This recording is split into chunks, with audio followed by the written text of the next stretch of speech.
Chapter 551, Breaking Through 2 Stages in a Row, The Unstoppable Star Moon Army. Part 1. After one battle after another, the Star Moon Army's spirit, which was still in its embryonic form, had finally condensed into a substantial force in this war. Back then, Li Yueming had established the Star Moon Army. From then on, countless people in the northwest followed Li Yueming and pledged their loyalty to him.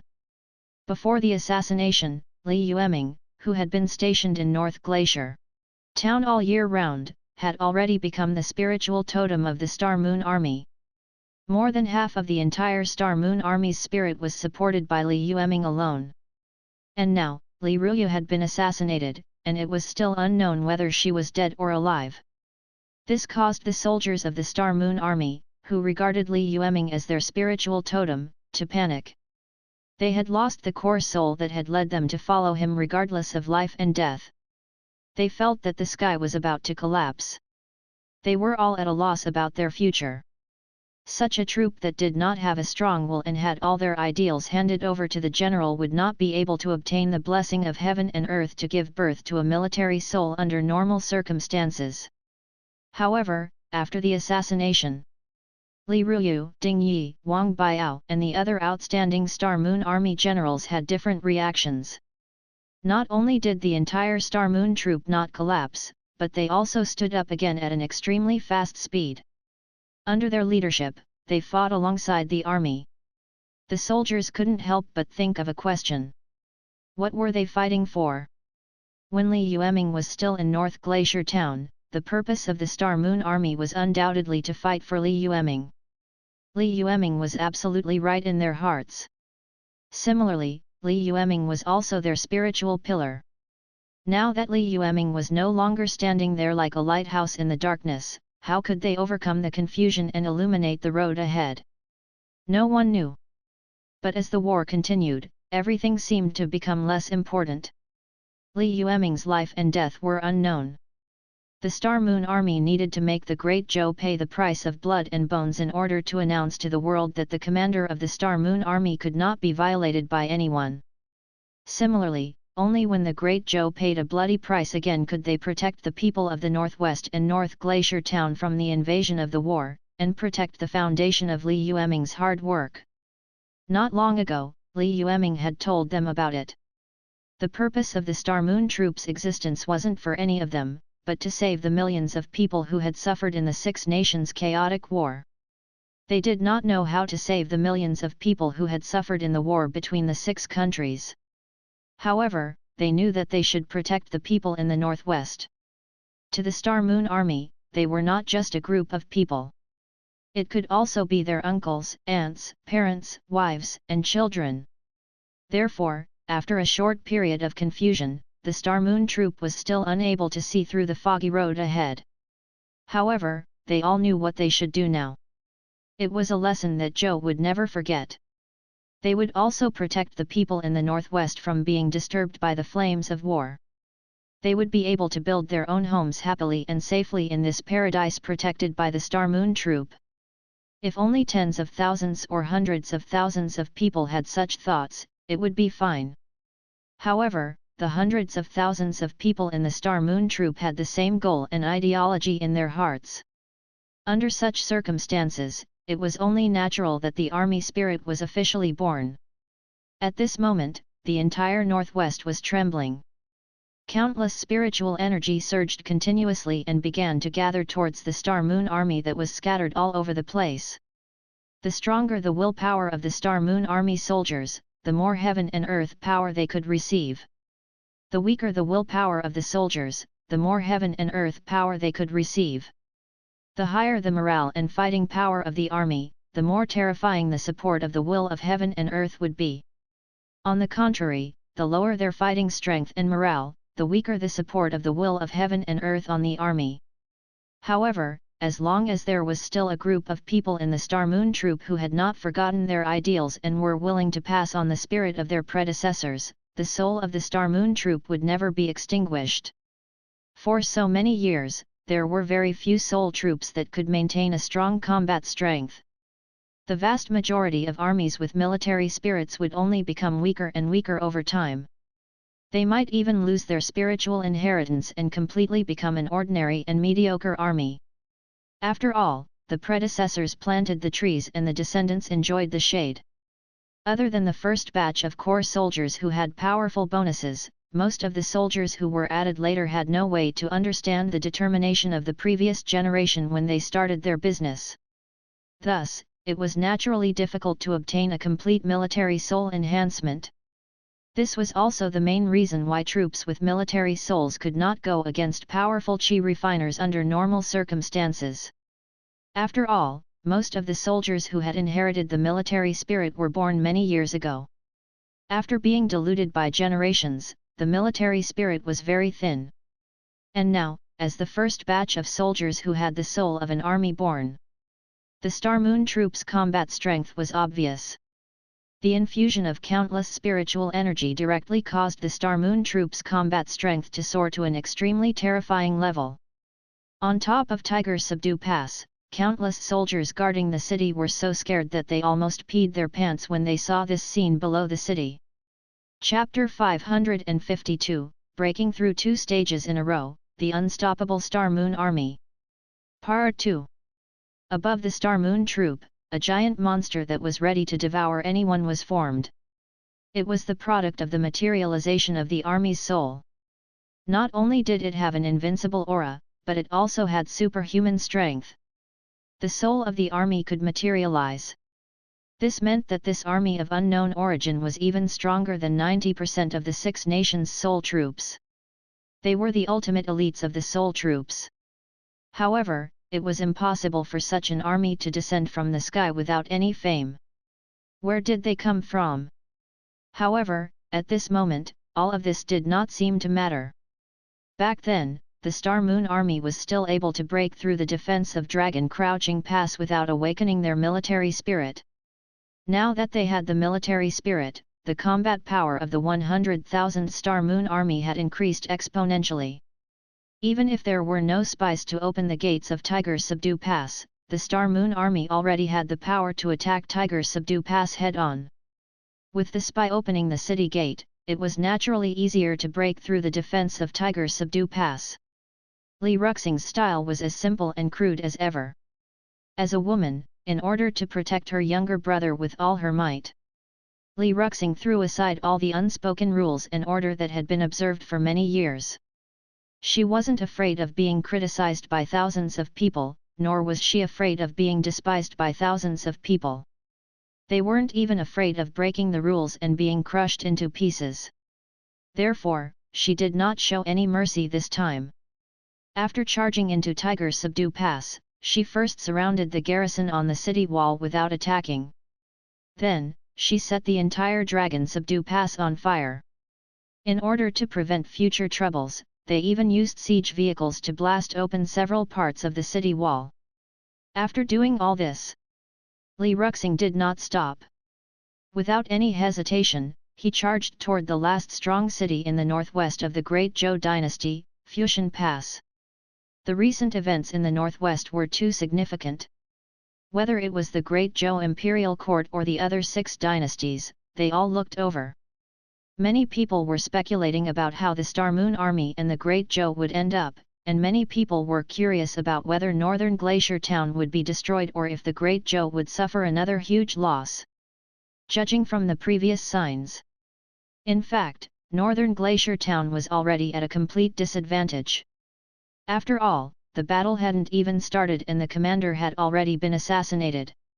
Moreover, the soldiers of the Star Moon Army had not gathered together. Even the main force was still in the territory of the Great Zhou Dynasty's northeast and had not returned. If a miracle did not happen, the Star Moon troop would most likely be doomed in this war. However, he did not expect that the Star Moon Army, which should have been in chaos because of the unknown whereabouts of the commander, was not as chaotic as he had imagined. Li Yueming's sister, Li Yueming, took over the command of the northern Ice River town. Furthermore, he decisively led his army to attack the Dragon Conqueror Pass with lightning speed. Up until now, everything was still normal. After all, as Li Yueming's sister, it was normal for her to do something irrational in anger. However, Dragon Conqueror Pass was not so easy to break through. Northern Ice River Town's desperate actions would probably cause irreparable serious consequences. However, the most unbelievable thing happened. Not only did the Star Moon Army's plan to attack Dragon Crouching Pass not fail, but they also successfully took down Dragon Crouching Pass. It was said that the Star Moon Army took less than 2 days to occupy the Dragon Crouching Pass. They did not burn, kill, or pillage the city.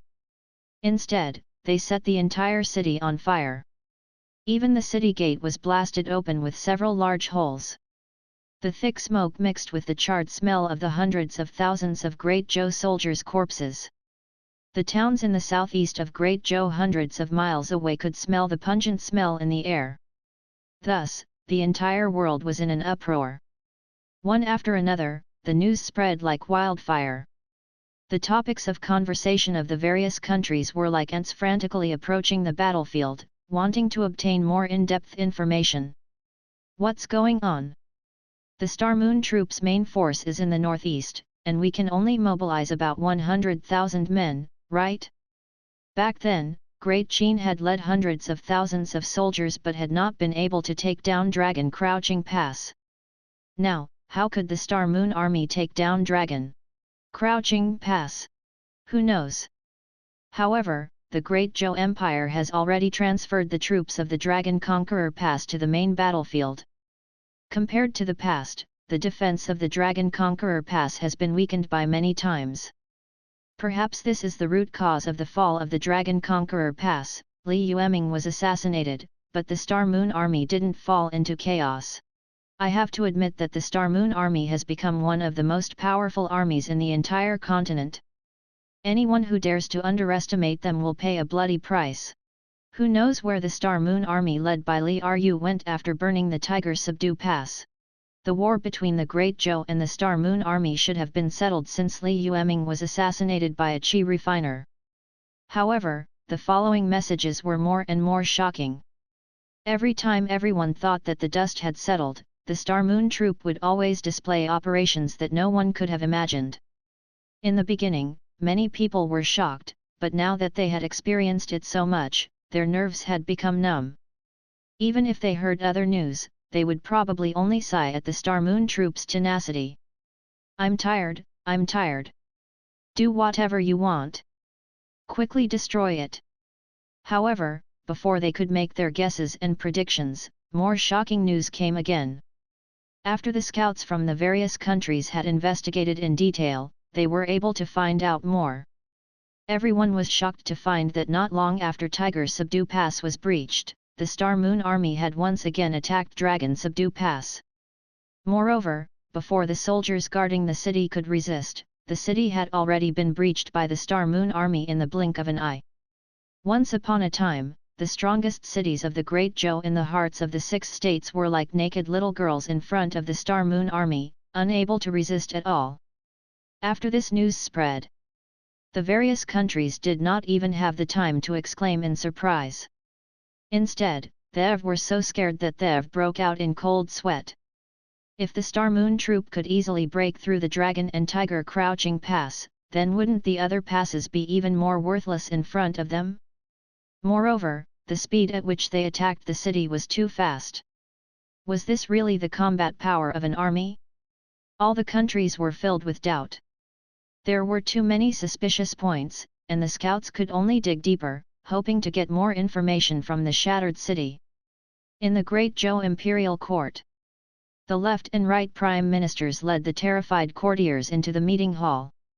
At this moment, these bigwigs who were usually boastful and domineering felt as if they were sitting on pins and needles. They were even afraid that their breathing would be too loud and attract the emperor's attention. The Star Moon Army had actually broken through the Dragon and Tiger subduing passages, and had caused irreparable damage to the Dragon and Tiger subduing passages. The city walls were damaged, and even the entire city was burned down. Hundreds of thousands of soldiers were left without a single corpse. This caused the hearts of all the officials in the imperial court to suffer a huge blow. In the past, no matter how rampant the Star Moon Army was, the emperor himself had never been worried that they would pose a threat to the Great Zhou capital. After all, although the territory of the northwest seemed vast, however, most of them were barren land that could not be reclaimed and did not have much value.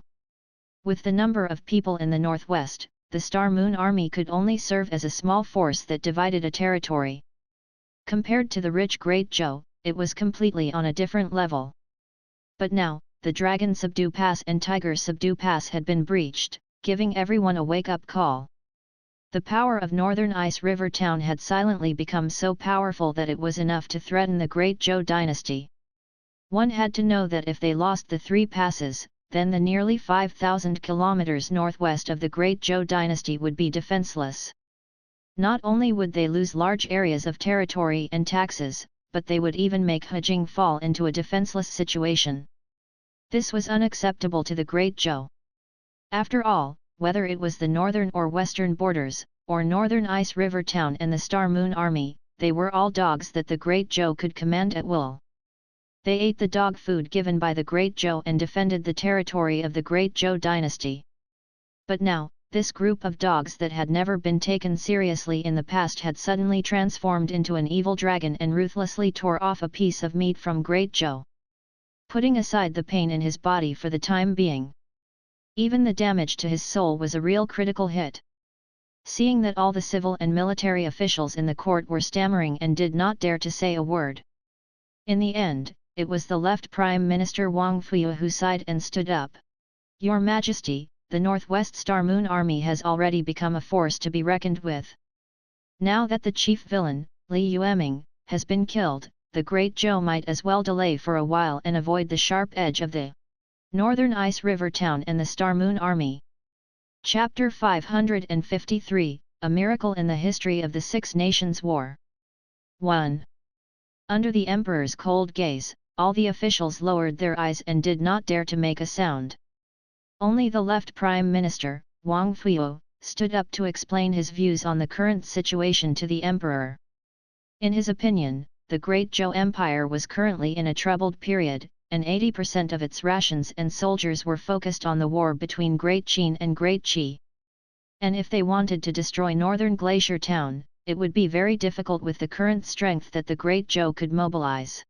Since the Northwest Star Moon Troop had already become a force to be reckoned with, they could not be wiped out easily. Moreover, the leader, Li Yueming, had been assassinated by a mysterious assassin. Until today, it was still unknown whether he was dead or alive. Then the court might as well put this matter aside for now. He had sent the soldiers from the northwest back to guard the already dilapidated city. He would temporarily avoid the sharp edge of Northern Ice River Town. Li Yueming only had 100,000 soldiers under his command. It was already a shocking feat to break through 3 extremely steep passes in one go. It was basically impossible to advance any further. As a result, they would not cause damage to the Great Zhou Empire like Great Qin. Combined with the above conditions, it seemed that as long as the Great Zhou strategically contracted, Northern Glacier Town and the Star Moon Army would not be able to find a place to vent their anger. Then, when this force was relieved, perhaps Northern Ice River Town and the Star Moon Army would collapse due to the struggle for power. At that time, the Great Zhou might be able to take down the entire Northern Ice River Town without spending a single soldier. Even if they took 10,000 steps back, there was no power struggle or panic in Northern Ice River Town. When the Great Zhou dynasty finally caught its breath and stopped fighting Great Qin and Great Qi, it would have a great chance to deal with Northern Ice River Town. No matter how one looked at it, it was 10 times or 100 times better than the current stalemate. Under normal circumstances, although this advice could not be considered very smart, it could be considered a very good choice for the Great Zhou. After all, the Star Moon Troop had just formed its army spirit. The combat power of the entire army had reached a certain level. If the Great Zhou insisted on going head-on with the Star Moon Army, they would probably be at least half bitten by the Star Moon Army, whose rage was full. However, if the Great Zhou did not give them a chance and retreated all their forces into the cities in the south, the situation in Northern Glacier Town was very troublesome. Li Yueming was able to sit on the position of the leader of North Ice River Town. In addition to his identity as Li Yueming's sister, it was also because the other high-ranking members of the Star Moon Army were not present. At that time, if the battle stopped, causing the other reincarnators to start returning to the camp one after another, Li Yueming's position as the temporary general might not be able to continue to sit steadily. In order to fight for power and profit, the entire group of reincarnators would probably be divided because of this. At that time, the Star Moon troops' combat strength might drop by half. However, Wang Fuyu had considered the overall situation at the moment, but she had missed the most unstable factor, the human heart. Breaking the Dragon Subdue Pass, Tiger Subdue Pass, and Fusion Pass was a huge disaster. This meant that the entire Great Zhou might lose a third of its territory because of this. This had never happened in the entire history of Great Zhou. In the past, no matter how down and out, the Great Zhou would at most cede a few cities. There had never been a situation where a pass was broken through and a large piece of land was lost. Under such circumstances, if no one took the blame for this matter, how would the emperor deal with it? Wang Fuyu didn't think of this problem. Perhaps he had thought of it, but he still stood up resolutely. However, it didn't matter whether he had thought of it or not. Right Prime Minister Ji Hong had already grasped his weakness and attacked without hesitation. He looked at the emperor lying on his side in the throne room and said in a hoarse voice, "Your Majesty, our Great Zhou lost this war for no reason. The three passes in the northwest did not even cause much damage to the enemy before they were already broken through. If there is no hidden story behind this, I will definitely not believe it. Now that Northern Ice River Town is rebelling first, they actually want our Great Zhou to take the lead in lowering our heads and shaking hands with the rebel soldiers in the northwest. Once this kind of operation really happens and word gets out, will the Great Zhou still have the prestige of the country? One of the 6 dynasties, an ancient inheritance that has been passed down for tens of thousands of years, now, he was lowering his head like a 17 or 18-year-old little bastard. He would probably be laughed at by the other countries. Moreover, I once heard that Prime Minister Wang had an engagement with the Li family in the past. Now that so many things have happened, Prime Minister Wang is actually still protecting Northern Ice River Town. Could it be that Prime Minister Wang was secretly contacting Northern Ice River Town? Hearing this, all the officials in the meeting hall were shocked. Listening to Ji Hong's words, he completely wanted Wang Fuyu to be sent to the 18th level of hell. Everyone knew that the emperor was currently searching for the spies the Li family had planted in various parts of the Great Zhou dynasty, afraid that some heartless spies would appear behind his back. Now, if Wang Fuyu's words were a clear target, then Ji Hong was a soldier standing in front of the target and ready to fire. His fanning the flames had completely ignited the emperor's suspicion and distrust. Therefore, when he heard Ji Hong slandering his character and reputation like this, Wang Fugui was so angry that he almost spat out 3 liters of blood on the spot. He could not help but widen his eyes and point at Ji Hong with a trembling hand. You're slandering me. This official has always been loyal to the public and has never considered any petty matters. So how could I possibly collude with Northern Ice River Town? Chapter 554, A Miracle in the History of the Six Nations War. 2. According to what you said, you should be the first one to be blamed. After all, an idiot like you who doesn't have any ability but relies on climbing the flames to stand in a high position is the biggest reason why our Great Zhou has been defeated repeatedly. These words poked Ji Hong's sore spot. He didn't expect Wang Fuyu to go all out today. He couldn't help but curse in exasperation, You. If I'm an idiot, then what are you, Wang Fuyu? Don't forget that we are all important officials handpicked by His Majesty. If you say that I'm an idiot, aren't you doubting His Majesty's sharp eyes? Ji Hong was the clan leader of the Ji clan in the Central Plains. He was not good at qi cultivation, but was good at refining some strange pills. After entering the officialdom, he had won over the hearts of the people by giving away all kinds of pills. Even the current emperor had gained a lot of benefits from this. Because he had many henchmen and was favored by the emperor, Ji Hong sat in the position of an extremely important official through some manipulation. Indifferent. Although Wang Fuyu had called him an idiot, he actually had some real ability. However, these abilities were limited to governing a peaceful dynasty that did not have too many waves. In the current situation where the 6 nations were competing for the top spot, there were many loopholes. Ji Hong's ability could not support him to complete the integration of forces. The two of them fought in the court, their faces red. However, the emperor's face was getting darker and darker, almost turning into a black pot. Ji Hong keenly realized that Wang Fuyu seemed to be really going all out today. Even if he drowned, he would drag him down with him. Therefore, even if he wanted to take down Wang Fuyu again, he would still be able to do so. Ji Hong immediately shut his mouth and did not dare to continue. In the imperial court, the emperor, who had been standing like a pile of mud, suddenly coughed. Instantly, the entire court fell silent. In an instant, a pin drop could be heard. Even Wang Fuyu could only shake her head and sigh silently after seeing that Ji Hong did not take the blow. He glanced at the two people who were arguing. The emperor's gaze swept past Ji Hong before landing on Wang Fuyu. He asked coldly, "Minister Wang, the plan you offered to let our great Zhou avoid the edge of the blade, isn't it telling the other 5 countries that our great Zhou is corrupt and incompetent? He couldn't even suppress a small rebellion?" Wang Fuyu felt a pressure that was like water. Not only was the emperor the most respected existence in the great Zhou, but he was also a powerful cultivator.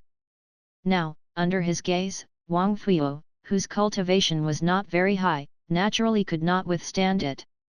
Wang Fuyu sighed dejectedly and said, "Your Majesty, although these words should not have come out of this subject's mouth, the weakness of the great Zhou is not something that can be done overnight.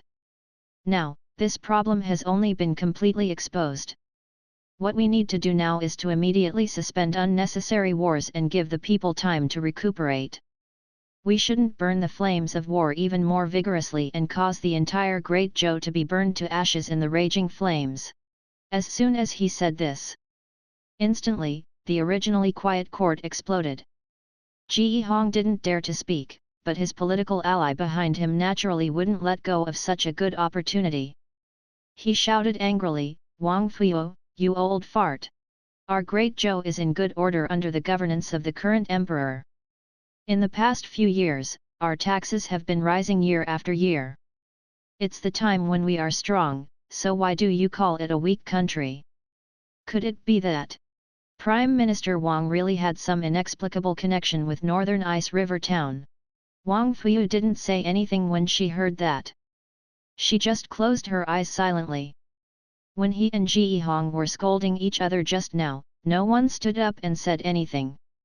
However, when he mentioned some hidden illness of the great Zhou, the entire court was filled with civil officials and generals who wished that he could die on the spot. He knew that there was nothing he could do now. The great Zhou's tax revenue had indeed been rising year after year. However, these taxes were not paid by the people, but by merchants and slave owners from all over the world under the guise of the people. These merchants and slave owners were naturally not philanthropists. The merchants hoarded goods and raised prices everywhere to earn huge profits. The great slave owners would levy exorbitant taxes on the fields and join forces with merchants to hoard the land and property in the hands of the freemen. A few combination punches came down. Taxes had indeed risen under the cover of guilty officials everywhere. However, not only did the people not become richer, but their lives became more and more difficult. The biggest beneficiary of this was the officials who were now filled with anger and wanted him dead immediately. Wang Fuyu discovered this problem. However, even if he was the prime minister of a dynasty, if he wanted to take away their interests from the mouths of countless interest groups, he would still be smashed into pieces in an instant. The emperor's expression was uncertain. At this moment, his rationality told him that Wang Fuyu was right. However, looking at the overall situation, it was impossible for him to give up so easily. Moreover, Wang Fuyu dared to openly challenge his dignity in front of all the civil and military officials. This was also something he could not tolerate. Therefore, he said solemnly, "Minister Wang, since you have no confidence in the Great Zhou, please return to your hometown and rest for a period of time. Remember to take care of your health. I still look forward to you adjusting your attitude and returning to the court." After saying that, he ignored the various expressions on the others' faces and continued, "As for Northern Glacier Town, once Li Yueming was eliminated, they would not be able to cause any trouble in the short term. After the Great Tang in the south had recovered from Great Qin's attacks, they would deal with them." Chapter 555, A Miracle in the History of the Six Nations War. 3. Beneath his feet, all the civil and military officials had no objections to this outcome. Hence, they all fell at the feet of the Son of Heaven and praised him. Fusion Pass. With 2 passes broken through in a row, even if the Great Zhou officials were stupid, they would have guessed something. Therefore, this time was different from the previous times. The gate of Fusion Pass didn't open like before. However, this was not a problem for the Star Moon Troop. The mighty army that possessed the army spirit realized that they could not use any tricks, so they attacked Fusion Pass without any hesitation. The Star Moon Troop's combat power was much stronger than anyone had imagined. After all, they were the first generation of soldiers with the soul of the army, and they enjoyed the most intense and profound blessing of the power of heaven and earth. In just a week, Fusion Pass, which was guarded by the new recruits, the old, the weak, and the sick, was taken down by Li Yueming. Raging flames rose from the city and even burned the stone cliffs on both sides of the city wall. The falling boulders smashed the city wall and the entire Fusion Pass. The degree of destruction here far exceeded the other 2 passes. The 3 passes in the northwest of the Great Zhou were successively breached by the Star Moon Army. All the countries in the world were shocked. If the Star Moon Troop had been able to take advantage of the situation when they attacked the Dragon and Tiger Crouching Pass in the beginning, then the Star Moon Troop would have been able to defeat the Dragon and Tiger Crouching Pass. Everyone in the world had witnessed the battle against Fusion Pass. The Star Moon Troop's combat strength was heaven-defying. It could definitely be considered the most elite troop in the world. I didn't expect, a small place that no one had a good impression of had actually given birth to a military soul troop that had obtained the recognition of heaven and earth. It was truly unbelievable. Fortunately, the leader of the Star Moon Troop, Li Yueming, was assassinated. Otherwise, with the current combat strength of the Star Moon Troop, coupled with Li Yueming's leadership, I'm afraid they would really have the strength to dominate the Central Plains. Come on, do you really think that the various countries can stand above the 9 heavens only because of the strength of their armies? The true strength of the 6 nations, forget it, it's useless to talk to you. Countless people in the world were discussing. Countless gazes were focused on the Star Moon Army and Northern Ice River Town. The most uncomfortable one was undoubtedly the Great Zhou Army, who had been serving as a backdrop for the Star Moon Army. And the one with the most intense reaction was naturally the Qin country. After all, the Qin soldiers had only broken through one of the 3 passes. However, he had obtained a huge amount of wealth from the Great Zhou. Now, the Star Moon Army has helped to break through all 3 passes. If he could take advantage of the situation, he would probably be able to reap several times the benefits from before. Unfortunately, the Qin army was currently attacking the Great Tang. Fighting on 2 fronts was a taboo in any country. Moreover, Li Yueming's fate was unknown, so the Qin army was not fully confident that they could enter the Great Zhou from the 100,000 mountains. As such, even though Great Qin was envious, it did not have the ability to attack Great Zhou again. After discovering that the Great Zhou soldiers were returning from the attack on North Glacier Town, Li Yueming finally brought the exhausted Star Moon Army back.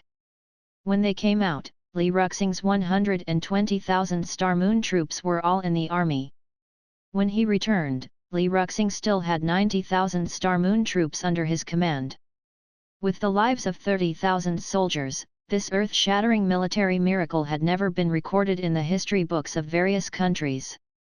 However, neither Li Yueming nor the Star Moon Army were happy at all. Their morale was still high, and their fighting strength was equally ferocious. However, they could not eliminate the pain in their hearts. Not only for his comrades who died in the war, but also for Li Yueming, whose whereabouts were unknown.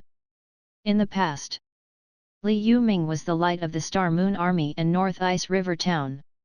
He stood there like a flag, leading everyone in the direction he pointed. But now, this flag had suddenly disappeared from their lives. Therefore, even if they were to return to their hometown, they could not dispel the grief and nostalgia in the hearts of the soldiers of the Star Moon Army. General Li was gone. Where should the Star Moon Army and Northern Glacier Town go? Chapter 556, The Vast 10,000 Mountains. Birds fly away from thousands of mountains, and people disappear from thousands of paths. This was a country of ice and snow, and it was also a land that had never been contaminated by any filth. As far as the eye could see, the entire world was covered in snow. Under such circumstances, the black dot lying in the middle of the snow was particularly eye-catching. Li Yueming woke up from his deep sleep. He opened his eyes and looked around. After confirming that he did not feel too much danger, he finally heaved a sigh of relief. Silently sitting cross-legged on the snow, he carefully sensed the terrible condition of his body. He could not help but smile bitterly. It would be a lie if he said that he did not know that the Great Zhou would send powerful Qi practitioners to attack him. In the past, the reason why the Star Moon Army was able to repeatedly jump around in Northern Glacier Town was that the Great Zhou did not put them in their eyes. That was because the Great Zhou had predicted that the two territories in the northwest were too barren. Northern Glacier Town could not pose too much of a threat to the Great Zhou by relying on these two territories. However, after the Star Moon Army from Northern Glacier Town took over Wing City and Jincheng City in the northeast, the Great Zhou's attitude towards Northern Glacier Town immediately changed. The Star Moon Army alone would definitely not be able to threaten the Great Zhou. However, if the Star Moon Army took advantage of the war between Great Zhou and Great Qi to interfere and stop Great Zhou's grain route in the northeast, then Great Zhou's state would really be in danger of being overturned. Therefore, under such circumstances, Li Yueming had long expected the possible attack of dimensional reduction. Otherwise, he wouldn't have handed over the entire Star Moon Army and the power of Northern Ice River Town so early, leaving only Li Yueming to stay in the headquarters of Northern Ice River Town to guard against any unexpected situations. It was to prevent any accidents from happening to him, so that the power of the Star Moon Army could smoothly transition to Li Yueming. In this world, who knew Li Yueming the best? Without a doubt, it was Li Yueming. Similarly, Li Yu was very clear about her second sister's ability and knowledge. Although he didn't say a word, he was still looking at her. However, he believed that if what he expected happened, with Li Yueming's intelligence, he would definitely understand his arrangements very quickly and lead the Star Moon Army on the most correct path. He kept accumulating his strength and waited for the moment when the fish would leap through the dragon gate. Li Yueming's judgment of the overall situation was not wrong. The only thing Li Yueming didn't expect was that the Emperor had such a strong grudge against him. On the surface, he was only a cultivator in the invisibility realm. Although his strength had far exceeded this realm, Li Yueming rarely fought in North Ice River Town. It had been a long time since he showed his talent in Qi cultivation and cultivation in front of everyone.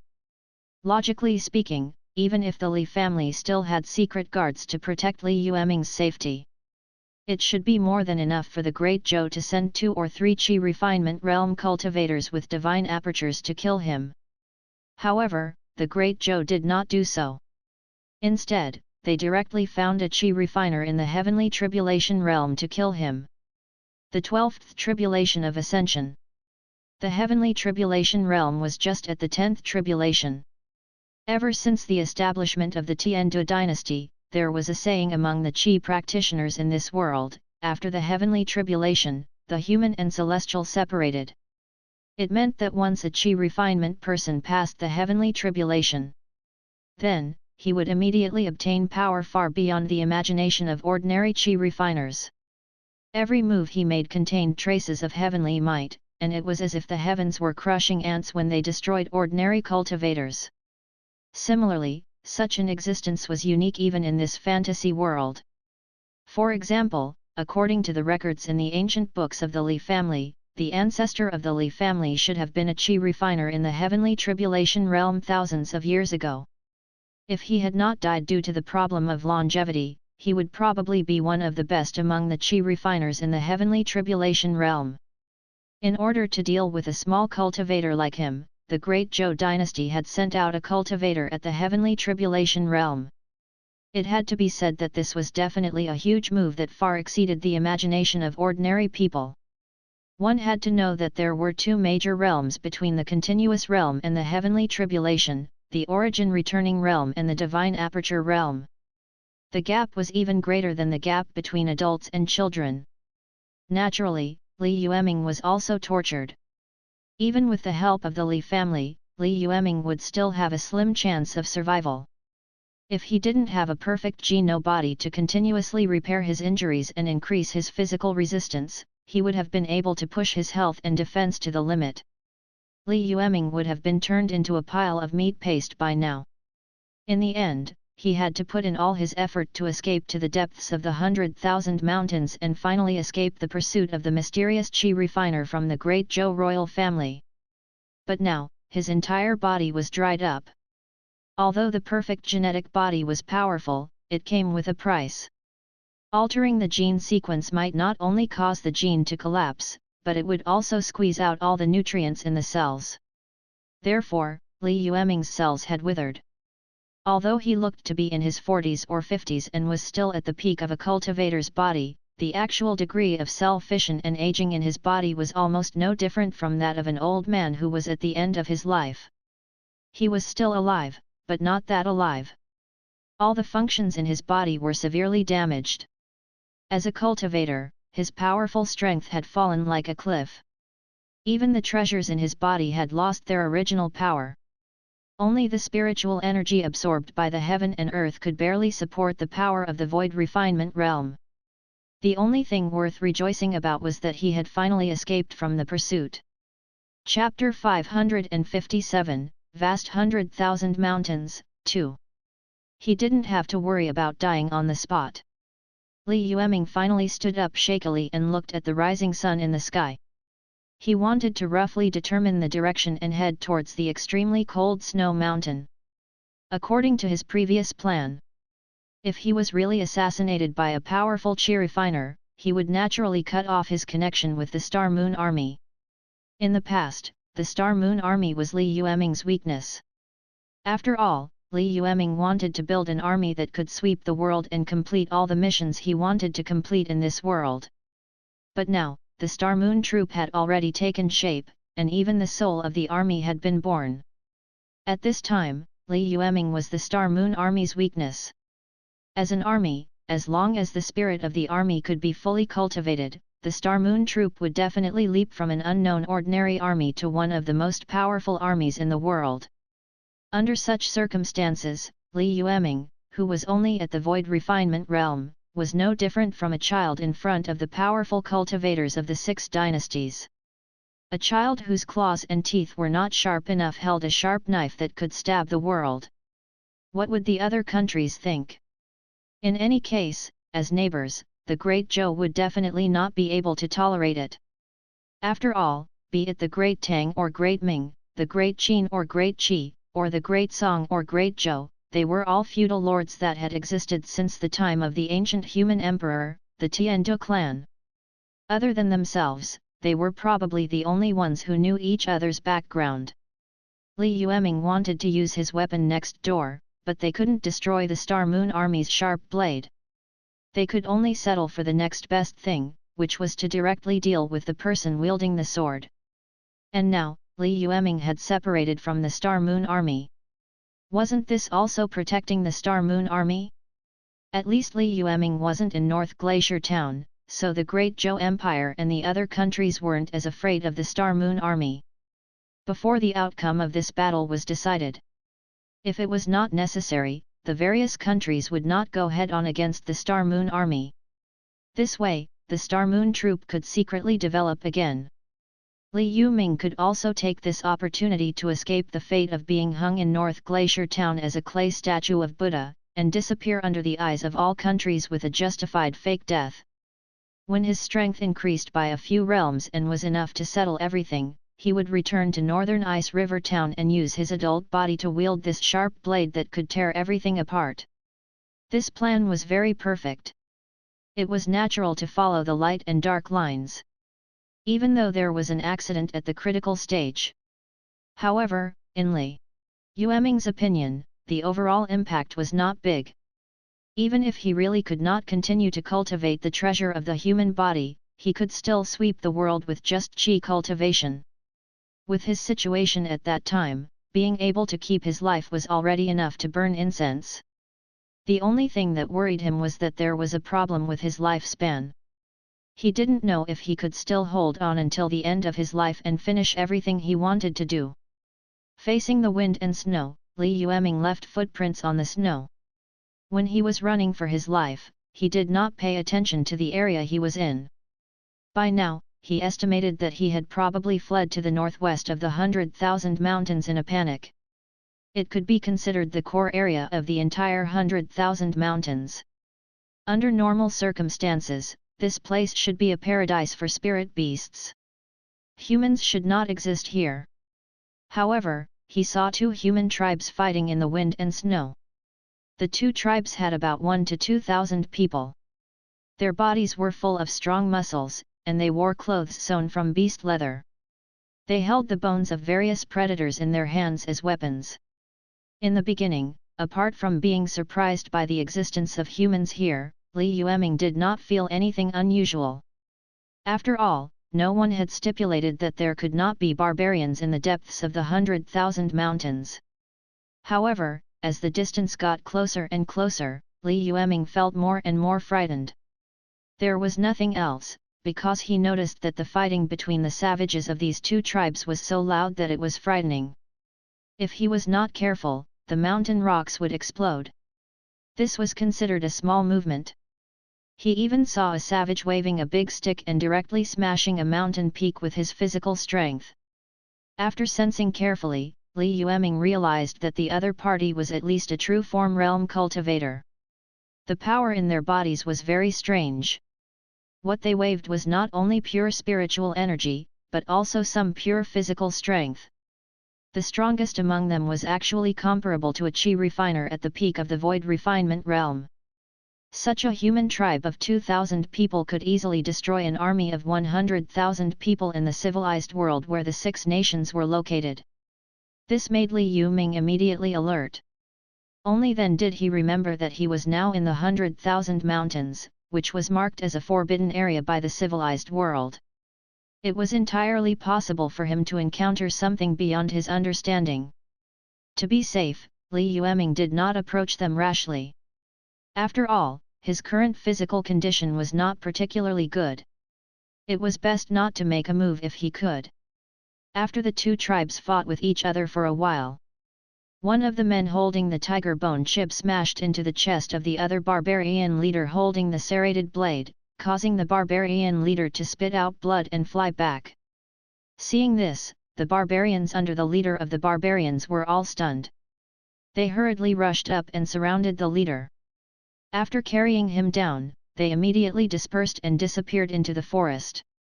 The remaining barbarian with the tiger bone club didn't let his clansmen chase after him. Instead, he sat on the ground and panted heavily. It was obvious that he had consumed a lot of energy. The rest of the tribe members surrounded the barbarian tribe leader with the big bone stick. At this moment, they noticed Li Yueming, who was standing not far away with a shocked expression. All of a sudden, all the savages were on high alert. A few of them surrounded the clan leader, while the other hundreds of people rushed in Li Yueming's direction. Li Yueming hesitated for a moment, but he still chose to use his spiritual energy to lift himself up and float in the air. He also released all of his spatial tempering stage strength. Even though his current condition was not very good, he still had the aura of a spatial tempering stage cultivator, which was enough to intimidate a group of savages. The savages were shocked. Clearly, he did not expect such an inconspicuous fellow to be so powerful, and his expression became even more vigilant. Seeing this, Li Yueming waved his hand, indicating that he did not bring any weapons. This was something he learned from Qi Fan and the others. After all, there were many times when there was a language barrier between beasts and humans. At this moment, he wanted to communicate with the other party without conflict. Body language was very important. Showing that he did not carry any weapons was undoubtedly a very effective way of showing goodwill. After the savages saw his action, although they still had no intention of approaching him, they finally did not have the strong sense of invasion that they had previously. After all, although they did not know each other, as long as they could communicate briefly and confirm that Li Yueming would not take the initiative to attack, the two sides would not directly fight each other. However, the savages were still very wary of him and did not reveal any intention of further conversation. Li Yueming slowly landed on the ground and looked at the group of savages not far away. Although they were called savages, they did not have any extra hair on their bodies. Other than the beast fur and bone equipment they wore, they were not much different from the humans of the 6 nations. He was very curious about how this group of people appeared in such a place. Was there some unknown secret hidden on them? After all, he had seen a similar plot on the Reincarnators forum. If nothing unexpected happened, the Reincarnators would most likely be able to dig out something from these hidden characters. Chapter 558, Descendant of Great Gan, Suxian. Part 1. Therefore, when Li Yueming saw these savages, his first thought was to get closer to them. After all, he would definitely not be able to return to the civilized world in a short period of time. If he could dig out some of the secrets of the 100,000 mountains, it seemed like a good thing. But now, these savages had just experienced a battle. The killing intent and alertness were too serious. If they approached rashly, they would probably be treated as intruders. This was something Li Yueming did not want to see. After hesitating for a moment, Li Yueming decided to wait and see. If there was really no chance, then he would think of a way to get in touch with her next time. However, at this moment, the beast-bone old man, who was sitting cross-legged on the ground not far away, took the initiative to stand up. Of course, he also saw Li Yueming, who was not far away. At this moment, he actually opened his mouth and said in an extremely ancient tone, "Who are you?" He heard the savage not far away open his mouth and speak. Li Yueming was stunned for a moment before he immediately smiled and replied, "Have no ill intentions. I just accidentally entered this area." The man carrying the huge beast bone was also stunned. He probably didn't expect Li Yueming to be able to reply to him. He looked a little excited and said, You are a guest from the world outside the mountain." His sentences were very unfluent, and his pronunciation was also very vague. In addition, it was an ancient language. Therefore, Li Yueming had to listen a few times to understand the meaning behind his words. After hesitating for a moment, he nodded and said, "Yes, I came from outside the mountains." The beast bone man was excited when he heard that. He threw the beast bone in his hand to the side and jumped towards Li Yueming. Li Yueming had a complicated expression on his face. If the beast bone man hadn't thrown away the white bone stick, he would have thought that the other party was coming for him and was prepared to fight and retreat for a while. Seeing their tribe leaders so happy that he even threw away the bone club that he had never left his hand, the other barbarians could not help but look at each other in confusion.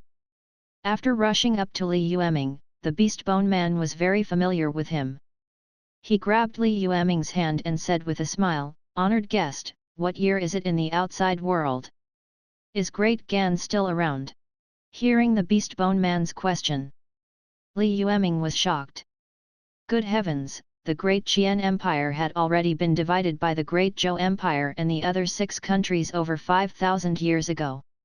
Which era did these savages live in? After thinking for a while, he didn't answer the man's sensitive question.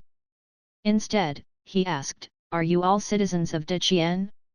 From the accent, it seemed to be similar to Deqian.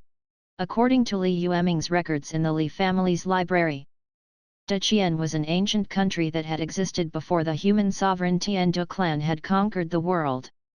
According to some unofficial historical records and unverified folk legends, there was once an extremely prosperous civilization in the Great Qian dynasty in the ancient times. In ancient times, the 100,000 Mountains was not a forbidden land for humans. The Renhuang of the other 6 dynasties, including the Tiandu clan, had not yet appeared. The entire land was ruled by the Great Qian dynasty. However, this extremely prosperous country seemed to have suffered a devastating blow during a dark period. Even when the human emperor of the Tiandu clan unified the world, there was no evidence of the existence of the ancient Great Qian dynasty. Later generations could only learn from the words of some ancient books. Only then would he be able to occasionally catch a glimpse of some legends about Deduction that he did not know if they were true or false. Many people would associate this Great Qian dynasty with the Great Qian dynasty that was enfeoffed after the human emperor of the Tiandu clan established the country. However, in the era of the human emperor of the Tiandu clan, the Great Qian dynasty was already in decline and was just a dynasty that was not very powerful. As for whether there was any connection between the two parties and whether the Great Qian dynasty really existed, it was difficult for future generations to find out. Perhaps only the human emperor of the Tiandu clan and a few other missions could glimpse some truth in the history that was as heavy as the sea. This was also the reason why Li Yueming was so cautious. He was unable to determine whether these people were tribes that had existed since the ancient Great Qian dynasty or people of the Great Qian dynasty who had fled to the 100,000 Mountains to seek refuge due to some irresistible factors. Of course, all kinds of thoughts and ideas kept flashing in his mind, but the expression on his face did not change at all. With his strong mental fortitude, he was not afraid even when facing a group of shrewd, experienced old foxes in the civilized world. He could even make the other party unable to figure out his true intentions. Facing a group of savages who had never experienced any infighting and didn't know how to hide their emotions, it was naturally a dimensional attack. How could the Beast Bone Man and the others see through the hidden meaning in Li Yueming's words? As expected, the Beast Skeleton Man did not suspect anything after a moment of thought. He said directly, "That's right, that's right. I'm from the Great Gan Empire. My ancestor was a close relative of the Great Qian imperial family. 1. Woo woo." The Beast Skeleton Man couldn't speak clearly, and the language he spoke didn't match Li Yueming's words. Therefore, Li Yueming had to be on full alert when listening to him. Especially when he stuttered and didn't know how to continue, he even had to rely on Li Yueming to rack his brains to fill in the blanks. Chapter 559, Descendant of Great Gan, Suxian. Part 2. As he spoke, the Beast Bone Man seemed to become a little anxious. Her face was as red as a pig's liver. It was like meeting a foreigner outside and realizing that he was not proficient in a foreign language. At this moment, the savages who didn't understand the situation before also gathered around. They were vigilant and curious as they sized up Li Yueming. The Beast Bone Man scanned the crowd and suddenly his eyes lit up. He rushed into the crowd and pulled out a girl who was around 17 or 18 years old. After pointing at Li Yueming, the two of them started talking in a very obscure language. A moment later, the two of them seemed to have come to a conclusion. The Beast Bone Old Man pulled the 17 or 18-year-old girl and gestured to Li Yueming. Li Yueming understood. The old man must have found a royal translator. The girl had a beautiful face and was wearing a very well-made animal skin shirt. There were a few sparkling gems hanging on her wrists and chest, and her skin was different from the others. Amongst this group of extremely crude savages, who ate blood and flesh, her existence seemed out of place. She secretly glanced at Li Yueming and saw that Li Yueming was also sizing her up. She couldn't help but blush. She lowered her head slightly and bowed to Li Yueming awkwardly. She said, "Honorable guest from outside the mountain, my name is Suxian. This is my father and my clansmen. We have no ill intentions towards you." The girl spoke very clearly. although there were also some sentences that sounded a little strange. However, it didn't affect Li Yueming's understanding of what she meant. Li Yueming knew that the royal translator was online, and he couldn't help but heave a sigh of relief. He smiled and said, "Hello, I didn't expect to meet the fire seed of a civilized world in the 100,000 mountains. Your beauty is as dazzling as the starry sky and the moon." Hearing this, the girl named Suxian looked even more embarrassed. To Li Yueming, it was just a casual compliment, which was similar to eating, but to her, the meaning was obviously different. Forcefully calming herself down, Suxian continued, "Our ancestors came from the royal family of the Great Qian dynasty. Thousands of years ago, because our fiefs were plundered by other countries and the nomads outside the Great Wall, the entire Great Qian dynasty was in danger. In order to make a living for the future generations, the ancestor had no choice but to lead his clansmen from the snowy mountains into the 100,000 mountains. I was only planning to avoid the temporary chaos, but I didn't expect that it would be difficult to get out of the 100,000 mountains. Our ancestor was caught in a snowstorm after entering the snow mountain. In his panic, he could only try to escape from the center of the storm. Later on, he found that he couldn't find a way back, so he could only find a suitable environment to live in. Thousands of years have passed in a flash. Can you tell us about the situation in the Great Qian dynasty?" The girl was obviously very sensitive to words. She said these words slowly, word by word, without any mistakes. Li Yueming understood the origins of this group of people. So it wasn't from the ancient Great Gan that might or might not have existed. It was the descendant of the Great Gan, one of the 9 nations. What a coincidence! The 2 places in the northwest where Li Yueming had taken root were once the territory of the Great Qian dynasty, and the Western Garrison Army was one of the few descendants that had survived since the destruction of the Great Qian dynasty. Now, they actually ran into their descendants in the 100,000 mountains. He didn't know if it was a coincidence or fate. After pondering for a moment, Li Yueming said truthfully, "Elle won't hide it from you. Not long after Deduction was attacked, it was divided up by the Great Zhou, Great Qin, and other countries. Other than a large number of people, almost all Ottne or UPSOTTNE country were wiped out." Hearing this, the girl widened her eyes. Obviously, they were unwilling to accept this result. He finally calmed down and told the other clansmen what Li Yueming had said. Unexpectedly, other than the girl herself, the other clansmen did not show much expression after hearing the news. Obviously, they were curious about what would happen to Deduction. However, he wasn't too surprised when he found out. The main reason was that it had been too long. 5,000 years was almost 100 generations for mortals. Even if he had a strong relationship and blood ties with Deduction back then, by now, it had long disappeared. The reason why they were so concerned was because, other than being curious about the outside world, he just wanted to completely resolve a knot in his heart. Therefore, the descendants of the Great Qian dynasty, who were about to degenerate into savages, were silent for a while after hearing the news. No one mentioned this matter again. The Beastbone Man warmly invited Li Yueming to be a guest in their village. After a few polite words, Li Yueming did not continue to decline. After all, he had spent so much effort not just to be a good person. His original intention was to interact with this group of existences that were separated from the civilized world. The group of people packed up and helped the injured clansmen back to a snowy valley. The stockade was huge, with hundreds of houses. The entire valley was the territory of these descendants of the Great Qian imperial family. After entering the village, the group of women heard the commotion and came out.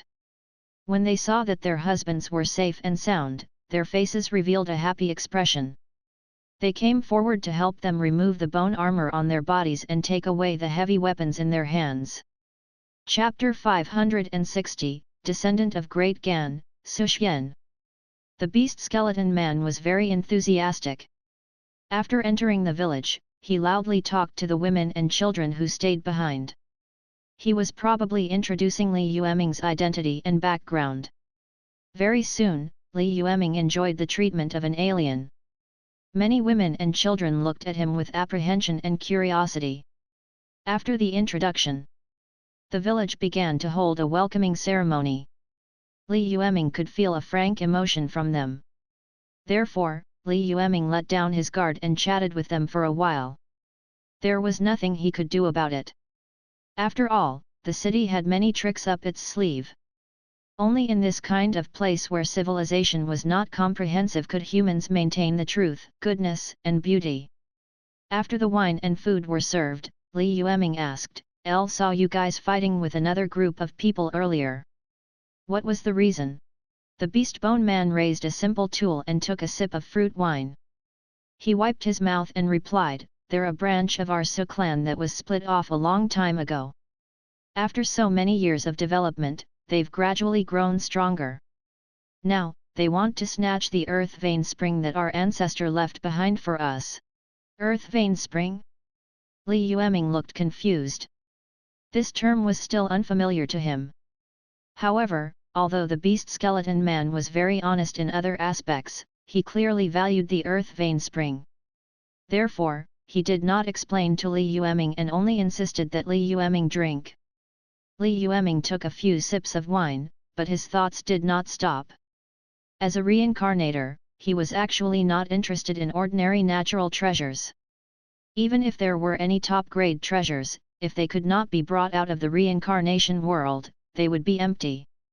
A top-grade treasure that could be brought out of the reincarnation world was definitely not something that a descendant of the great Qian dynasty could protect. The only thing he was interested in was to discover all kinds of hidden missions that might exist. From the looks of it, he did not receive any missions here. However, Li Yueming could vaguely sense something unusual. The reason why he could not find the problem was probably because he did not gain the other party's trust. However, it was not easy to gain trust, especially from strangers. After eating and drinking to his heart's content, the beast bone man burped and whispered to his daughter Suxian. After Suxian understood what he meant, she immediately said gently, "Honorable guest, my father said that you seem to have suffered a little injury. If you don't mind, you can stay here for a period of time to recuperate." Li Yueming nodded. "If that's the case, then I'll respectfully accept your request. Thank you for your kindness. If you need my help, you can also ask me for help." Now that he had plenty of time, it would not be a problem to delay for 10 days to half a month. Even if he didn't gain anything in this place, he could return to the extremely cold snow mountain after a while. He wouldn't lose anything. Suxian was obviously secretly happy when she heard this. No matter how hard he tried to hide the smile on his face, he was too weak and could not avoid being discovered by everyone present. The beast bone man laughed loudly. He patted Li Yueming's shoulder and winked. "My daughter has liked to read the books left behind by the ancestors of the clan since she was young, so she is especially curious about the outside world." Chapter 561, In the God Burial Ground, our assessment begins. Part 1. The beast bone man's attitude was very friendly. Li Yueming already had this idea, so he naturally couldn't reject it. He nodded. Seeing this, the beast bone man smiled. After pouring himself a glass of wine and drinking it, he patted Li Yueming's shoulder and said, "Since that's the case, I won't disturb you young people chatting. Although this is the first time we've met, I feel that you're very close." Li Yueming didn't know if the beast bone man was being polite or serious. If it was a person from a civilized world who had hidden killing intent or evil intentions in his heart, then with Li Yueming's intuition, he could basically judge that it was 9 out of 10. But now, he was in a primitive tribe. Everyone's aura was very pure, and there was no bad feeling. However, with his current strength, even if there was really any trouble, he should still be able to retreat unscathed. After the beast bone man stood up and left, the celebrating crowd gradually dispersed. Only Suxian was left sitting by the fire, slightly uneasy. Seeing Li Yueming's gaze on her, Suxian, who was a little nervous, took the initiative to say, "Honorable guest, how far is the civilized world you live in from the god's burial ground? God burial ground? Li Yueming was stunned. Su Xian saw his confused face and asked, we are now in the god burial ground. Don't you know? Li Yueming thought about it. To be honest, with his photographic memory and massive reading experience, he was able to read a lot of books. There were not many things in this world that could make him feel unfamiliar. However, this was the first time he had heard the term God burial ground. In the historical archives that Li Yueming knew, at least in the history of the Great Zhou, there was no such thing as the burial ground of the gods. Of course, it was not strange that there were no records in the official history.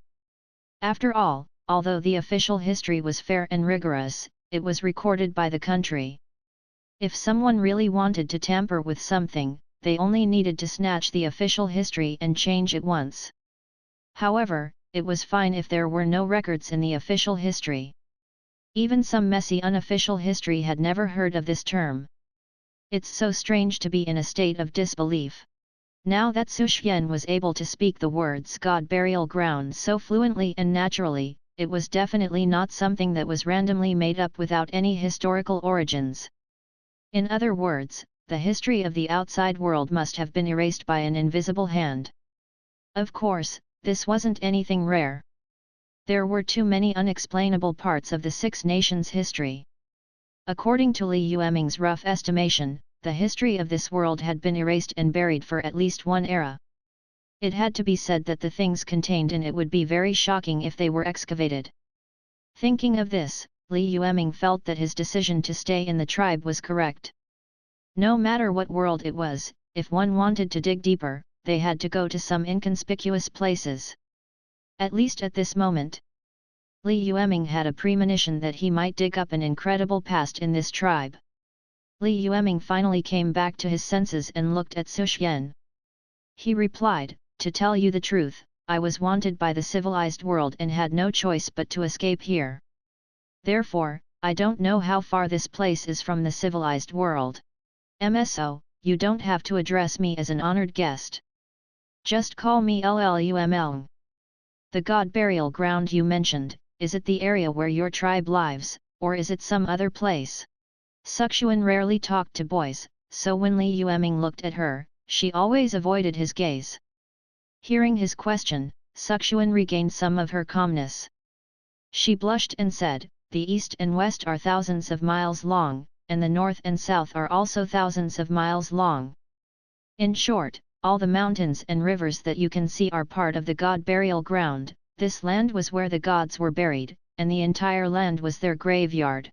And the burial ground where our tribe is located is the core of the god burial ground. Li Yueming was shocked when he heard Su Xian's answer.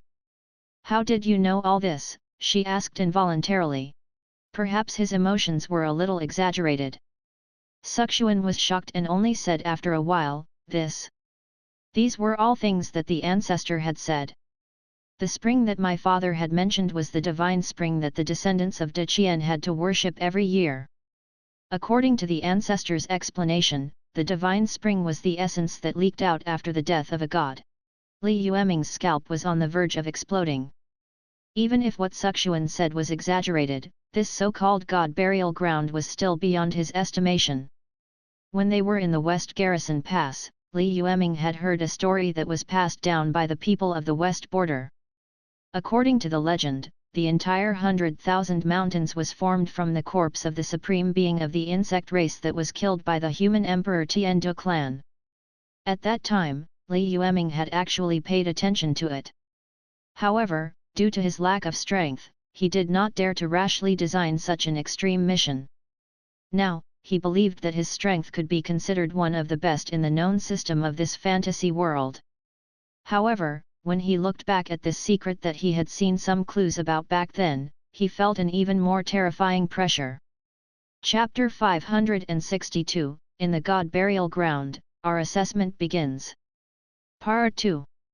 The legends passed down by the people in the Northwest, combined with Su Xian's current legend of the God's burial ground, didn't it confirm that the existence of the 100,000 mountains was really related to the supreme being of the insect race? Combined with the official records, Didn't it mean that he was currently on the corpse of the supreme being of the insect race that was killed by human Emperor Tien Du clan? Furthermore, he was in the center of the corpse?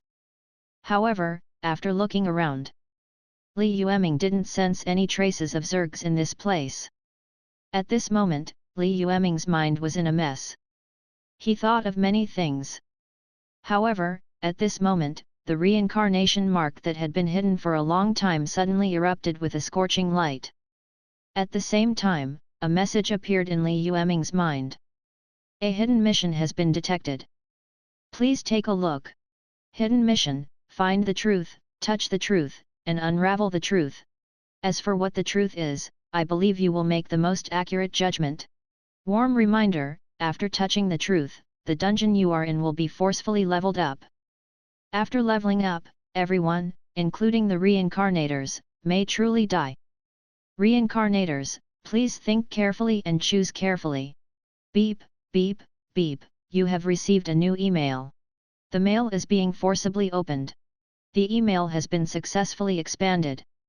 The details are as follows: our test has begun. Please adjust your state, explore the mysteries of time and space, find your truest self, and show the best side to us in the real world. Waiting for your return. A series of news came.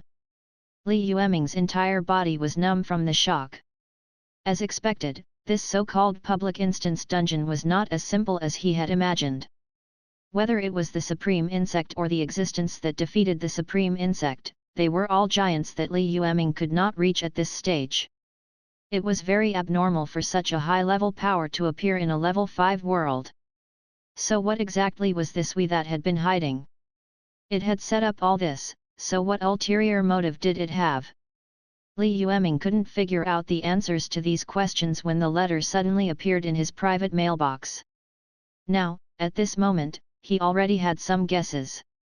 Of course, his remaining rationality told Li Yueming that it was not the time for him to touch those things. At the very least, he was still a long way from becoming a powerhouse.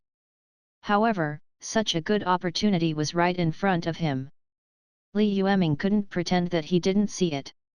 What is the real world? What was fake? The so-called truth, was it the truth of the reincarnation world or the truth of the real world? These questions had been following Li Yueming since he entered the so-called reincarnation world. After many years, they had resurfaced again. Countless questions filled Li Yueming's mind. No matter which one it was.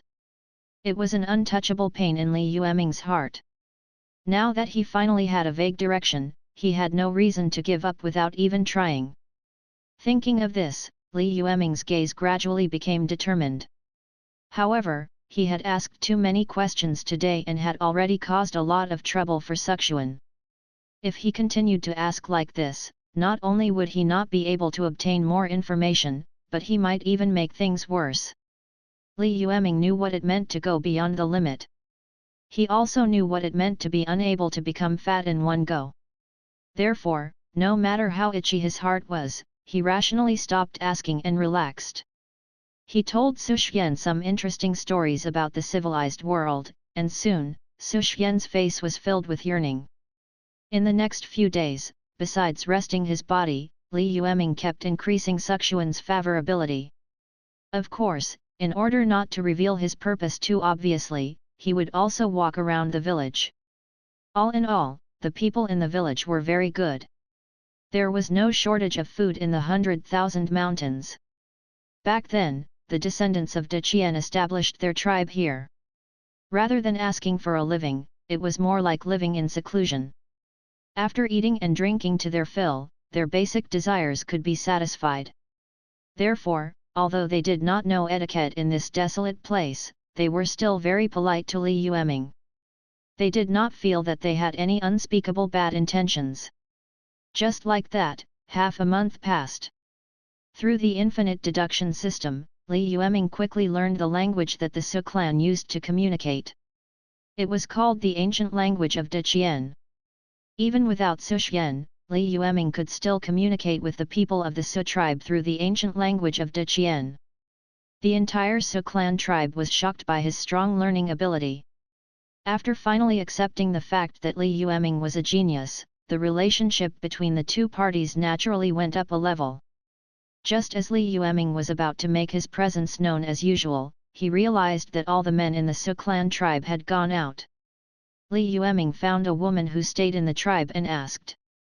Only then did they know that another branch of the Su clan had come to snatch the earth vein spring that the Su clan's patriarch had discovered. When he said this, the old, weak, women, and children who stayed behind in the tribe were all filled with worry. Li Yueming asked. Only then did he know that many years ago, the main branch and the branch of the Su clan had a conflict over the spring water. However, at that time, both sides were very restrained. However, in the past 2 years, the branch seemed to have gone crazy in order to fight for the ownership of the divine spring. As a result, the number of fights between the two sides increased. The casualties were also getting more and more severe.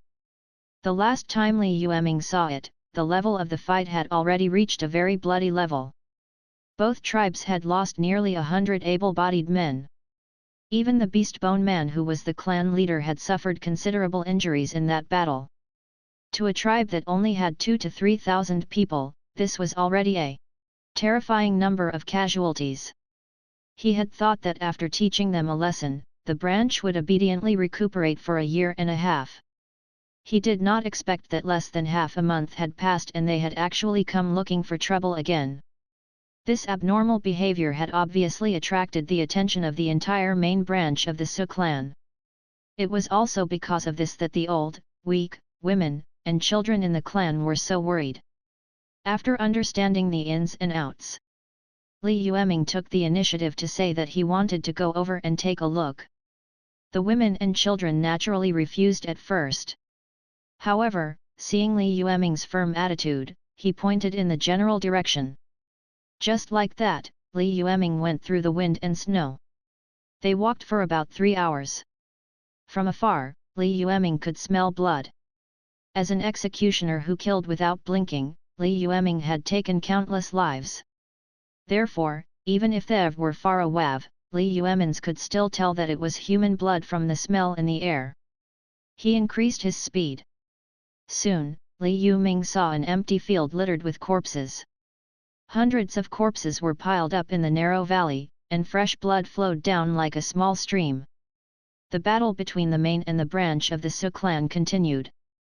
The man with the tiger bone club and the man with the serrated saber fought. Every attack caused the earth to shake and the mountains to shake.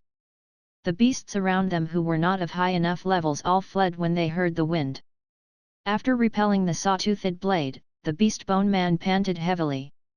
He turned around and saw his clansmen who were covered in blood. His eyes turned red and he angrily shouted, "Su Fengtian, what are you doing? Do you want the Su clan to be exterminated?" The man with the sawtooth-shaped saber named Su Fengtian also gritted his teeth and said with red eyes, "Su Haoshan, you still have the cheek to tell me this."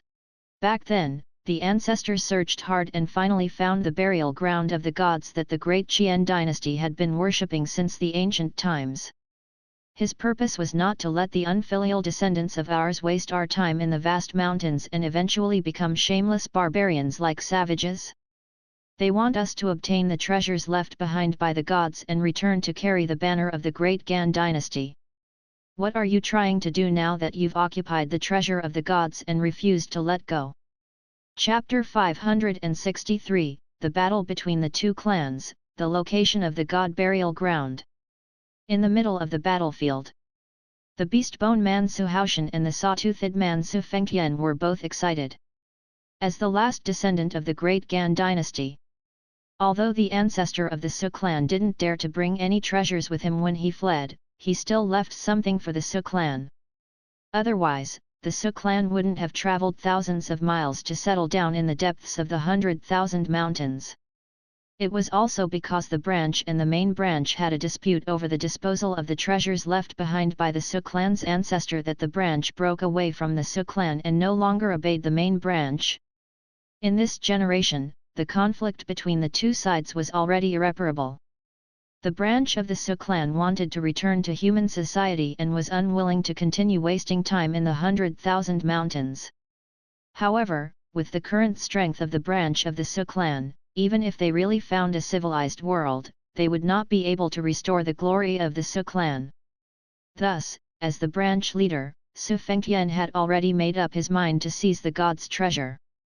It was also because of this that the battle between the main branch and the branch of the clan became more and more intense, and the casualties became more and more exaggerated.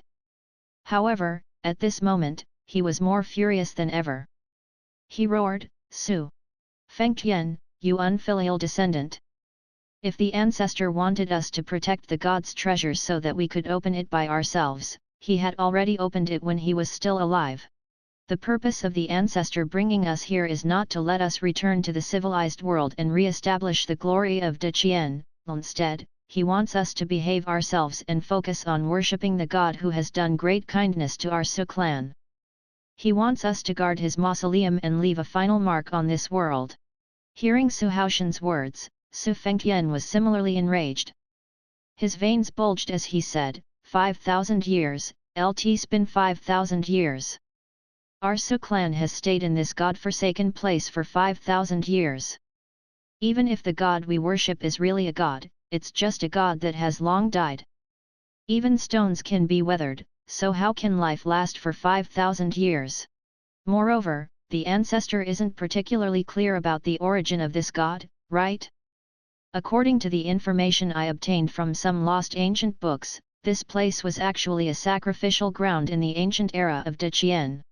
According to the determination of the Tiandu clan's human emperor back then, this so-called god might be an evil god who wants to destroy the world. Moreover, our Su clan has served us wholeheartedly for nearly 10,000 years.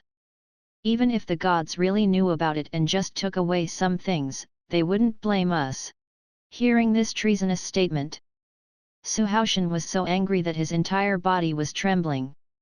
He said with a trembling voice, "Su Fengtian, you shameless thing, if you want to restore the country and enjoy glory and wealth, just say it.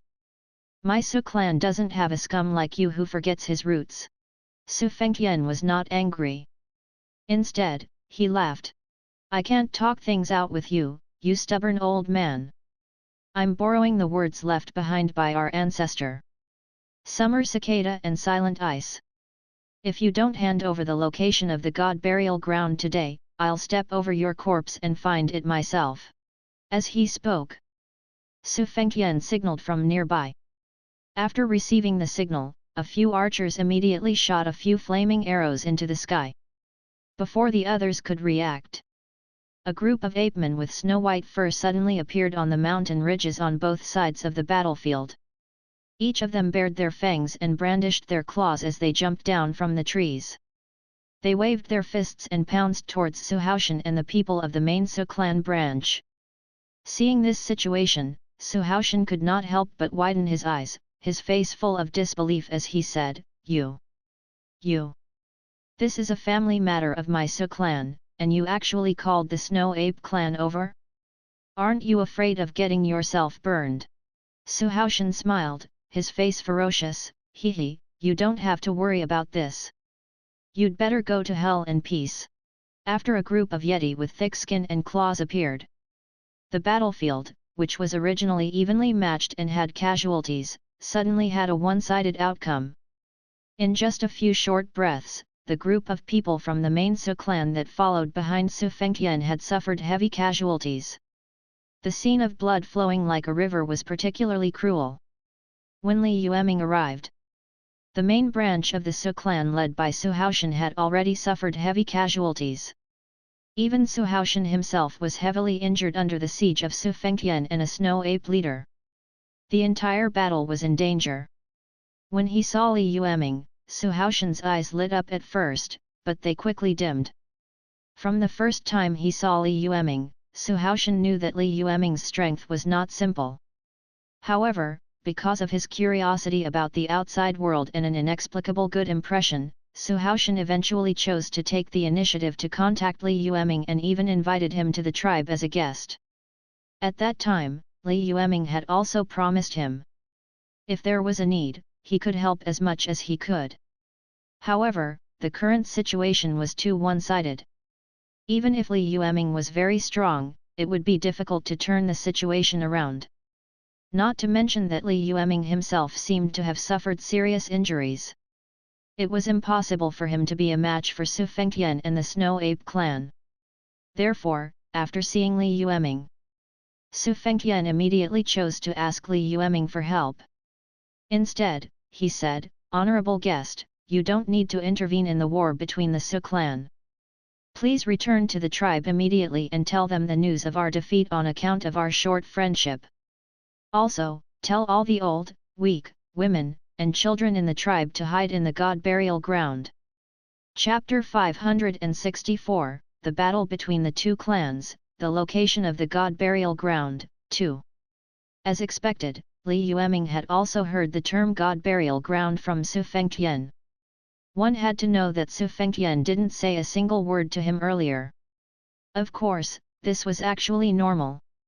As the current clan leader of the Su clan, although Su Haoshan didn't feel any hostile aura from Li Yueming, he wasn't stupid enough to tell Li Yueming the core secret of the clan. The reason why he told Li Yueming about the so-called Earth Vein Divine Spring was to dispel some of Li Yueming's suspicions. The true core of the Su clan was actually the God Burial Ground, which was hidden in the depths of the Earth Vein Divine Spring. However, he did not expect his silly daughter to be more innocent than he thought. In just a few moves, Li Yueming had tricked her into revealing her underwear. Hearing Su Haoshan's request, Li Yueming was stunned. However, Su Fengtian had already reacted to this momentary daze. He quickly adjusted his position with a large group of snow apes guarding the two sides of the valley. They surrounded Li Yueming and surrounded him in the center of the battlefield. Obviously, Li Yueming's sudden appearance had exceeded Su Fengtian's expectations. Fortunately, he was prepared for this. He had already ordered the Yeti to send people to guard the escape route to prevent anyone from reporting back. If Li Yueming had immediately run away when he heard Su Haoshan asking him to leave, he might have had a chance.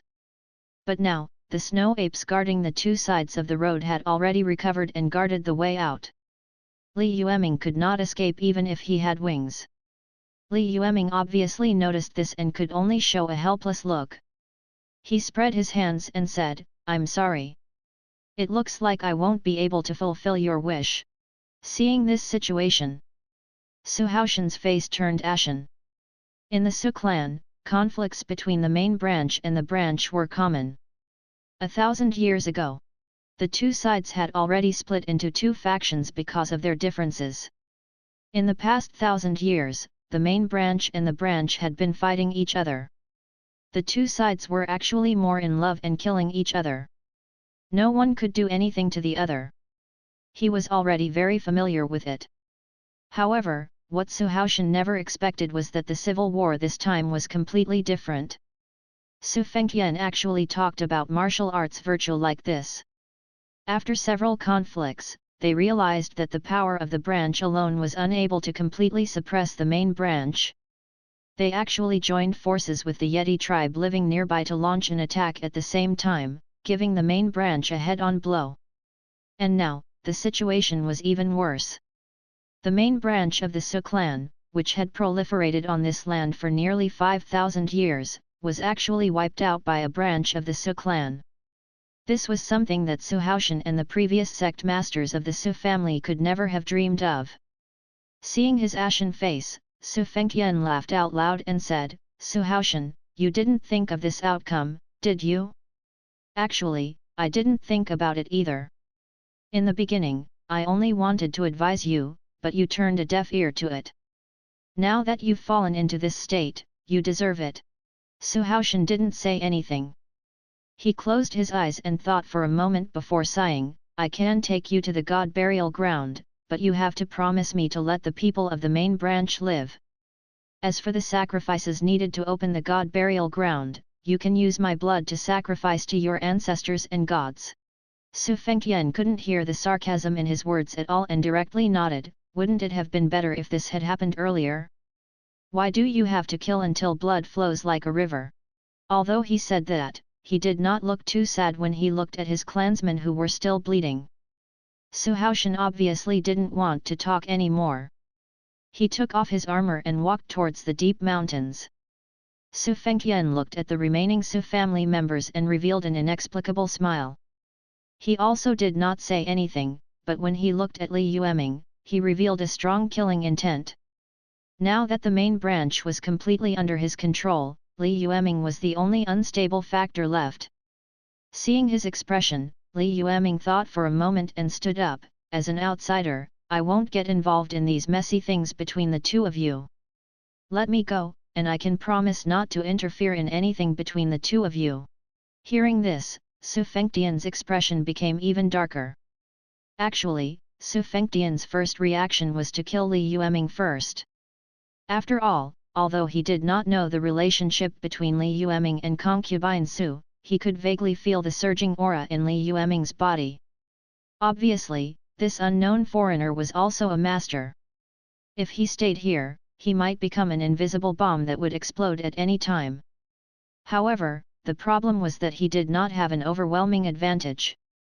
If he forced Li Yueming to fight with him, Su Haoshan would probably not surrender. Even if he had the help of the Snow Ape clan leader, it was very likely that another conflict would erupt. This was absolutely unacceptable to him. Now, Li Yueming took the initiative to withdraw. To Su Fengtian, who already had the absolute advantage, this was something he could not wish for more. Thus, after much consideration, Su Fengtian agreed. Li Yueming wiped the snow off his sleeves. He left the scene under the complicated gazes of all the Su clan members.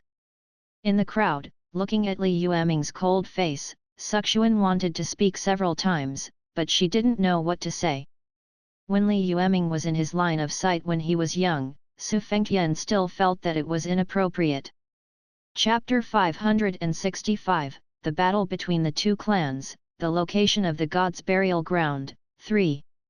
But now that he had Su Haoshan as his trump card, he wasn't afraid of Li Yueming playing any tricks. Even if Li Yueming returned and killed the entire Su clan, what did it have to do with him? As long as he obtained the god's treasure. In time, it was not impossible to create another dynasty as glorious as the ancient Great Qian dynasty. After making up his mind, Su Fengtian waved his hand and led the patriarch of the Snow Ape tribe behind Su Haoshan as they walked towards the god burial ground. The three of them walked for about an hour. The members of the main branch of the Su clan, who thought that they would be able to survive the disaster, saw the members of the branch of the Su clan, who had once again exploded and launched an attack. Previously, Su Fengtian had promised Su Haoshan that he would not touch the other clansmen. However, it was obvious that Su Fengtian's promise was not trustworthy. After successfully finding the area where the god's burial ground was located, he immediately gave the order to kill all the young and middle-aged men of the main branch. Perhaps Su Fengtian would not attack the old, weak, women, and children in the village, but he would definitely kill the hundreds of young and middle-aged men from the main branch of the Su clan. After thoroughly seeing the face of the branch, all the clansmen of the main branch were furious. They had never thought that Su Fengtian would not log off at all. In order to obtain the god's treasure, he did not hesitate to kill his own kind. Just as a bloody massacre was about to begin, a golden sun suddenly appeared in the sky. Li Yueming stood high in the sky and looked down at the crowd below him. He said indifferently, "Vicious and merciless. In order to achieve his goal, he will do anything." It had to be said that Su Fengtian from the Su clan's branch was indeed suitable to live in the civilized world. After all, the civilized world was filled with such treacherous and profit-seeking villains. But it is a pity that I am from a civilized world. You are still a bit inexperienced when it comes to being cruel and treacherous. Li Yueming didn't give them a chance to explain. With a wave of his hand, countless golden lights burst forth. All the members of the Su clan branch that could be seen had died under the care of the invisible light. Li Yueming's strength had dropped. But at the very least, he was still at the void refinement realm. In the two Su clans, whether it was the main branch or the branch, the strongest were Su Fengtian and Su Haoshan. However, even they were only at the spatial tempering stage. Now that Su Fengtian and Su Haotian are not here, Li Yueming is naturally the strongest person in the field. Slaughtering a group of Su clan branch members whose highest cultivation level was only spirit focus realm was naturally as easy as slaughtering clay chickens and pottery dogs. Among this group of creatures, there were only a few snow apes with decent strength. Li Yueming needed to use some of his true abilities to deal with it. After spending more than 10 minutes to settle everything, Li Yueming retracted the thick murderous aura on his body and landed on the ground again. At this moment, including Su Xian, all the members of the main branch of the Su clan looked at Li Yueming in horror. Previously, although they knew that Li Yueming's strength was not ordinary, they were not afraid of him. However, they never thought that Li Yueming's strength would be so terrifying. There were nearly 1,000 people present, but in front of Li Yueming, they were like chickens and dogs. They were not a match for him at all. In the blink of an eye, the entire battlefield had turned into a battlefield. Li Yueming looked at Su Xian and said, "One told you a few days ago that the civilized world outside is not as harmonious as you think. You didn't believe it at that time, but now I've proved it to you with my actions." When Su Xian heard this, her eyes were filled with fear. Li Yueming did not explain further and said, "Bring me to the god burial ground. If you are fast enough, I might be able to save Su Fengtian. Of course, you can also choose to refuse. I can go and find it myself. I won't kill you, but I won't save you either. I've repaid your kindness for taking me in." Chapter 566, A Traitor Must End in Betrayal. Part 1. At this moment, Li Yueming's expression was very serious and cold, completely different from when he was in the tribe. This really frightened many people. After all, concubine Su lived in seclusion in the mountains all year round, dealing with ice, snow and wild beasts. How could she have seen the cold and cruel side of the civilized world outside? Suxuan stood in the crowd, staring at the familiar yet unfamiliar figure in the sky. After a while, she said, I can bring you to the god burial ground, please. Please save my father." Li Yueming gently waved his hand, and Su Xian flew up into the air. Without wasting time, she said briefly, "Lead the way." Suxuan had completely regained her senses. He lowered his head and glanced at the valley where blood flowed like a river, then glanced at his clansmen who were only the size of ants. He suppressed his fear and said, "Over there," even though he had brought along the name of Xian. However, Li Yueming's speed was still quite fast. Following the path that Suxuan pointed out, the two of them passed through a vast mountain range and arrived before a tall and majestic mountain range. This mountain range was completely different from the surrounding environment. It was still snowing in many places around the mountain range, and the temperature was close to the extremely cold winter. Only this mountain range had no snow at all. All the snowflakes that tried to fall here were liquefied by the high temperature before they fell to the ground. He looked at the mountains that towered into the clouds. Li Yueming's face revealed a rare trace of hesitation. The moment Li Yueming saw this mountain range, he thought of the extremely cold snow mountain in the northern region of the Great Zhou dynasty. The extremely cold snow mountain was also a mountain ridge that towered so high that the top could not be seen. It spread across almost half of the 100,000 mountains. In that case, at least half of the rivers in the Great Zhou and Great Qi were tributaries of the extremely cold snow mountains. Now, even the intense temperature of the mountain in front of him gave Li Yueming a sense of déjà vu. However, while the snow mountain was extremely cold, the mountain in front of him was extremely hot. He seemed to have sensed Li Yueming's confusion. Su Xian, who had been following behind Li Yueming, quickly explained, "This is the Endless Volcano, the highest mountain range in the entire 100,000 mountains.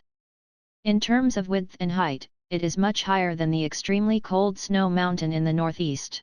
After hearing her introduction, Li Yueming finally knew that the mountain range in front of him was actually the Endless Volcano.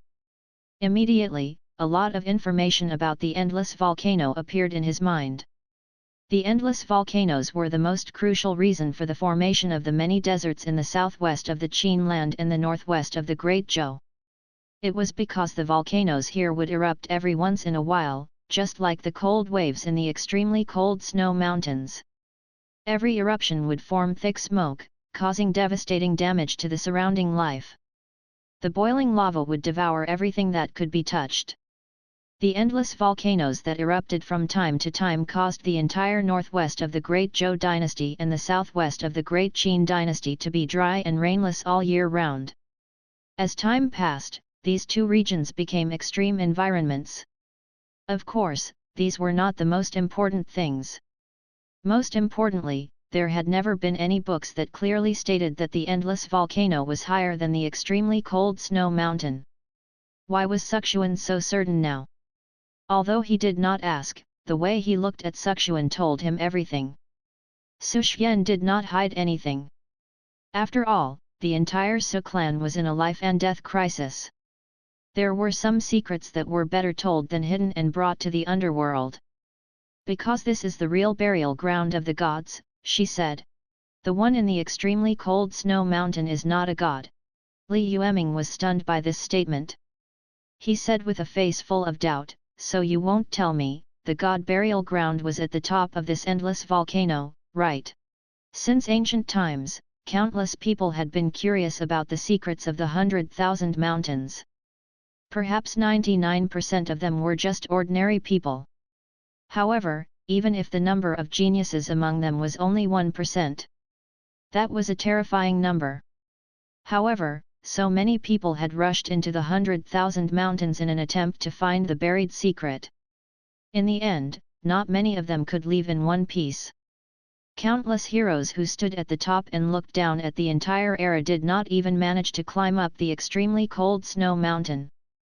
But now, if Suxuan didn't lie to him, the endless volcano in front of him was even higher than the extremely cold snow mountain. It would be too much for him, who was only at the void refinement realm. To climb it he would be looking for *T in the toilet by lighting a lamp.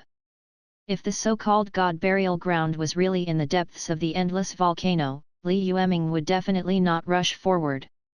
After all, he was just a level 60 newbie. He was not so arrogant as to enter a level 99 ultimate dungeon without thinking. If he didn't know that Suxuan wouldn't harm him. Moreover, there was no core conflict of interest between the two sides. Li Yueming probably had to wonder if he had been deceived. Seeing that his expression was not good, Suxuan quickly explained, "The god burial ground isn't above the endless volcano. It's located in the earth vein at the bottom of the endless volcano. However, ordinary people can't enter this place. Only our Su clan's clansmen can offer blood sacrifices to enter 1/3 of the area." Hearing this, Li Yueming's expression became a little better. Under her guidance. Chapter 567, A Traitor Must End in Betrayal. 2. Li Yueming entered the outer area of the endless volcano. Similar to the extremely cold snow mountains, the outer area of the endless volcanoes was not too hot. There were only wisps of hot air floating in the air. For some reason, Li Yueming felt that this aura was somewhat familiar. He didn't think too much about it and thought that he was hallucinating. After walking along the mountain range for about half an hour, Li Yueming saw a huge crack between the two mountains. At the same time, he saw Su Fengtian, who was preparing for the blood sacrifice ceremony, and Su Haoshan, who was being used as a sacrifice. The moment she saw Su Haoshan, Su Xian teared up and said, "Father." Hearing the sound, Su Haoshan, who had been placed on the altar, turned his head in disbelief and looked at Su Xian. "Xian, why are you here? According to the agreement, shouldn't you return to the tribe with your clansmen?" Hearing this, Suxuan could no longer control her emotions. She gritted her teeth and said with red eyes, "Father, don't believe in him. This fellow is like a lone wolf who has given up on his wolf pack. He is sinister and cunning, two-faced. He promised you that he would let his clansmen go, but in less than 2 hours after you left, the remaining branch clansmen and the snow ape were still prepared to silence all of us." Hearing this, Su Haoshan widened his eyes. He knew that Su Fengtian wasn't a good person, but he didn't expect him to be so shameless. When he came back to his senses, he immediately said angrily, Su Fengtian, you despicable bastard! There's no animal like you in the Su family. Su Fengtian naturally felt the two of them approaching. Hearing this, he didn't feel ashamed. Instead, he felt proud and said with a smile, Grand Uncle, Great Patriarch, according to blood relations, we are a real family. If you call me a beast, aren't you cursing yourself as well? These words made Su Fengtian spit out a mouthful of blood. You. He trembled as he uttered the three words you. However, he could not say anything else. As the saying went, a tree without bark would definitely die, and a shameless person would be invincible. Su Haoshan couldn't imagine what kind of information Su Fengtian, who came from the same clan, had obtained that he didn't know. That was why he was able to abandon his blood ties and kinship to do such an operation. But no matter what Su Haoshan thought, Su Fengtian definitely didn't care. After mocking Su Haoshan, he looked at Su Xian. However, he didn't show any extra expression towards Su Xian. Even if he did, he would at most glance at Su Xian's face. Su Xian was a famous beauty in the clan. It was even said that she hadn't appeared for thousands of years. But in Su Fengtian's eyes, the so-called rare beauty in the clan was just a village girl in this narrow land. Even if he obtained a trace of the power of a god in the god burial ground, he could use it to lead the Su clan, or he could simply go to the civilized world alone and rebuild an ancient and glorious civilization like the ancient Deduction. At that time, he, who ruled the civilized world, would only need to hook his finger at any beauty he wanted. How could he be interested in such a village girl now? Therefore, he only glanced at Su Xian and quickly looked away. In the end, his gaze fell on Li Yueming, who was smiling faintly not far away. He said, Outsider, I knew you had ulterior motives and wouldn't let this go. Li Yueming smiled. I just accidentally entered this god-forsaken place. I didn't expect to see such a wonderful show. Now that I've returned, I'm only curious. It's just Suxuan's one-sided request. How about this, we can cooperate? Hearing this, Suxuan's face turned pale. He looked at Li Yueming in disbelief. However, Li Yueming was the same as Su Fengtian. He ignored her the entire time. Su Fengtian's interest was piqued. He narrowed his eyes and said, Cooperation? What kind of cooperation? Why should I cooperate with you? Li Yueming smiled even more brightly. He looked at the Snow Ape King who was standing in the valley not far away and said, You're no match for that Snow Ape King, are you? Hearing this, instantly, Su Fengtian's expression changed. The Snow Ape King was at the peak of the spirit concentration realm, and he was a wild beast himself, so he had an extremely strong physique. Although Su Fengtian was also at the peak of the spirit concentration realm, he was much weaker than the Snow Ape King in terms of both the strength of his tribe and his individual strength. Originally, he had planned to find a way to deal with the Snow Ape King after opening the god burial ground. After all, he was the descendant of the Su clan. Although he was weaker in this transaction, he had more information than the Snow Ape King, who was a wild beast. As long as he entered the god burial ground, he could completely use his identity and information to kill the Snow Ape King. The reason why he was so nervous was because he didn't have absolute confidence. Li Yueming's suggestion had poked a hole in Su Fengtian's heart. This made Su Fengtian somewhat interested. He glanced at the Snow Ape King and then at Li Yueming. Su Fengtian's expression changed several times, but he still said in a low voice, What do you want? Li Yueming crossed his arms and said confidently, Let's join hands to kill that Yeti now. After the matter is done, we can rely on our own abilities and continue to cooperate sincerely. Su Fengtian thought for a moment and nodded. In that case, it's a deal then. Seemingly feeling that this wasn't enough insurance, Su Fengtian added, Don't worry, you're an envoy from a civilized land. I won't treat you like I treat barbarians. The promise between us is absolutely effective. If it's possible, we can even create a glorious and huge dynasty in the future. Hearing this, Li Yueming almost hurt his waist. However, he still nodded seriously and said, "All right, I hope you won't go back on your words." The verbal agreement between the two officially came into effect. At this moment, the Snow Ape King walked down from the top of the canyon. Before he could figure out what had happened, he was heavily injured by Li Yueming and Su Fengtian on the spot. The Snow Ape King understood what was going on. Although it was not particularly smart and could not speak, since it could become a king, it still had intelligence. After being surrounded, the Snow Ape King immediately began to roar. Soon, a large group of Yetis appeared around the canyon and threw rocks at Li Yueming and Su Fengtian. Although this group of snow apes was not particularly strong, they were not particularly weak either. The flying boulders contained spiritual power, which could affect Su Fengtian and Li Yueming's attacks to a certain extent. The Snow Ape King, who was finally able to catch its breath, turned around and ran without thinking. This time, it finally understood the viciousness of humans. Not only did they not show mercy when they attacked their own people, but when two enemies worked together to attack it, they would also kill it. Seeing the Snow Ape King escape, Su Fengtian heaved a sigh of relief. He didn't expect the Snow Ape King to be able to hide a group of snow apes near the canyon. If he hadn't agreed to Li Yueming's cooperation and had a conflict with the Yeti Ape King alone in the canyon, he would have been ambushed by the Yeti on both sides if he wanted to escape. If he wasn't careful, he might have lost his life. He opened his mouth and was about to speak. He saw Li Yueming, who had joined hands with him to kill the Snow Ape King, stab a sharp saber into his chest with a smile. Puchi! The sound of blood spurting out rang out. This familiar yet strange feeling made Su Fengtian's soul run out of his body. Looking at the long saber in his chest, he took a few steps back and said in disbelief, You! Why? It wasn't that he wasn't prepared for Li Yueming. After all, a person whose mind was full of filth would also look at others with a mind full of filth.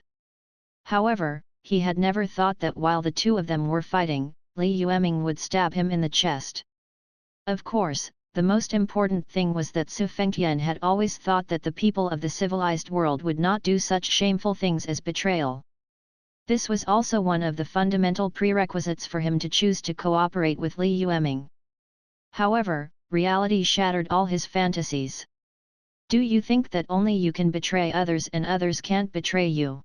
Li Yueming was still smiling. The civilized world was not a paradise. Compared to this, it was more like hell on earth. And the people there are just like me. Not only can they stab a knife into your chest with a smile, but they can also not even frown. After he finished speaking, Li Yueming didn't give Su Fengtian a chance to speak. A clean cut ended his life. Chapter 568, Earth Vein Divine Spring, Life and Death, Human Bones, 1. Q. What is the greatest harm to a person who has betrayed his and is ruthless? A. Naturally, he would use more treacherous and ruthless means to shatter all his fantasies. That was what Li Yueming was doing now. With his original strength, he should be unrivaled in the spatial tempering stage. However, because the injuries on his body had not fully recovered, he did not want to make a big fuss about it, so he planned this plan to drive the tiger to swallow the wolf.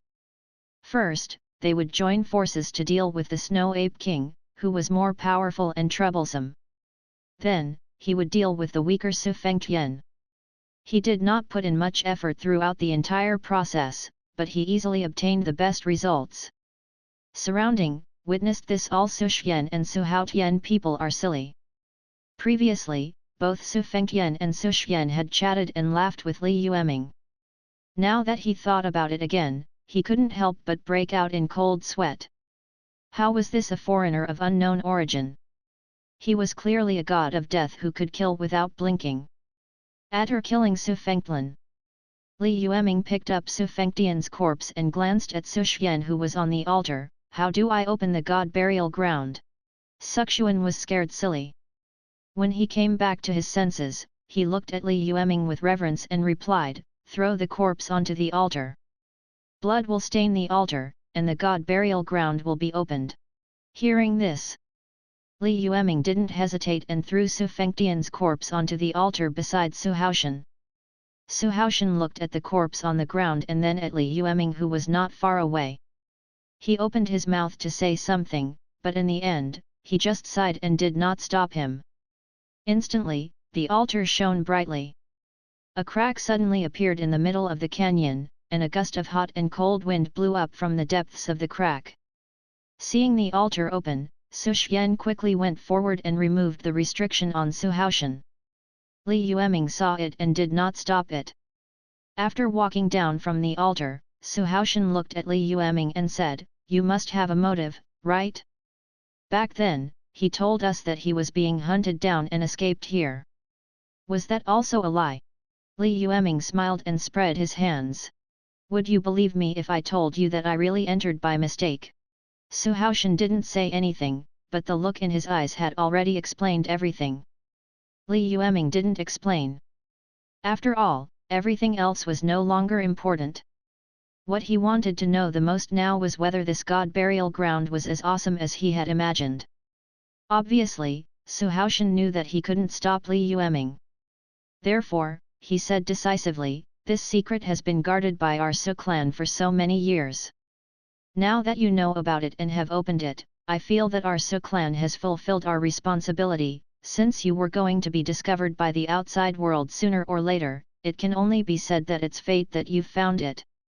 Therefore, the Su clan and I won't stop you from entering." Li Yueming nodded without saying anything. Su Haoshan continued, "The only thing I want to remind you of is that from the time our Su clan had clear records until now, the Su clan has never set foot in the real god burial ground.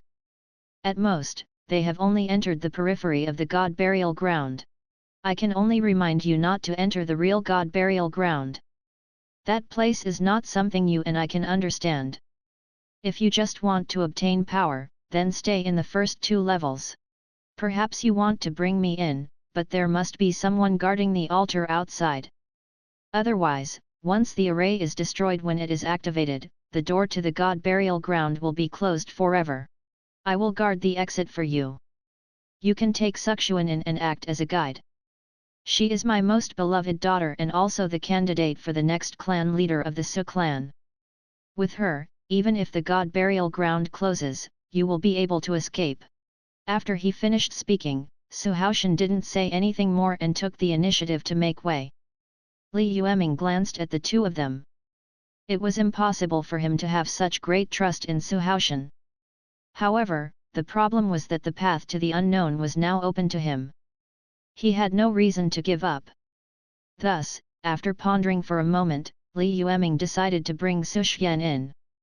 The things contained in it really made him care a little. At the same time, there was an intuition telling him that there would not be any problems entering. After making the decision, Li Yueming didn't continue to dawdle.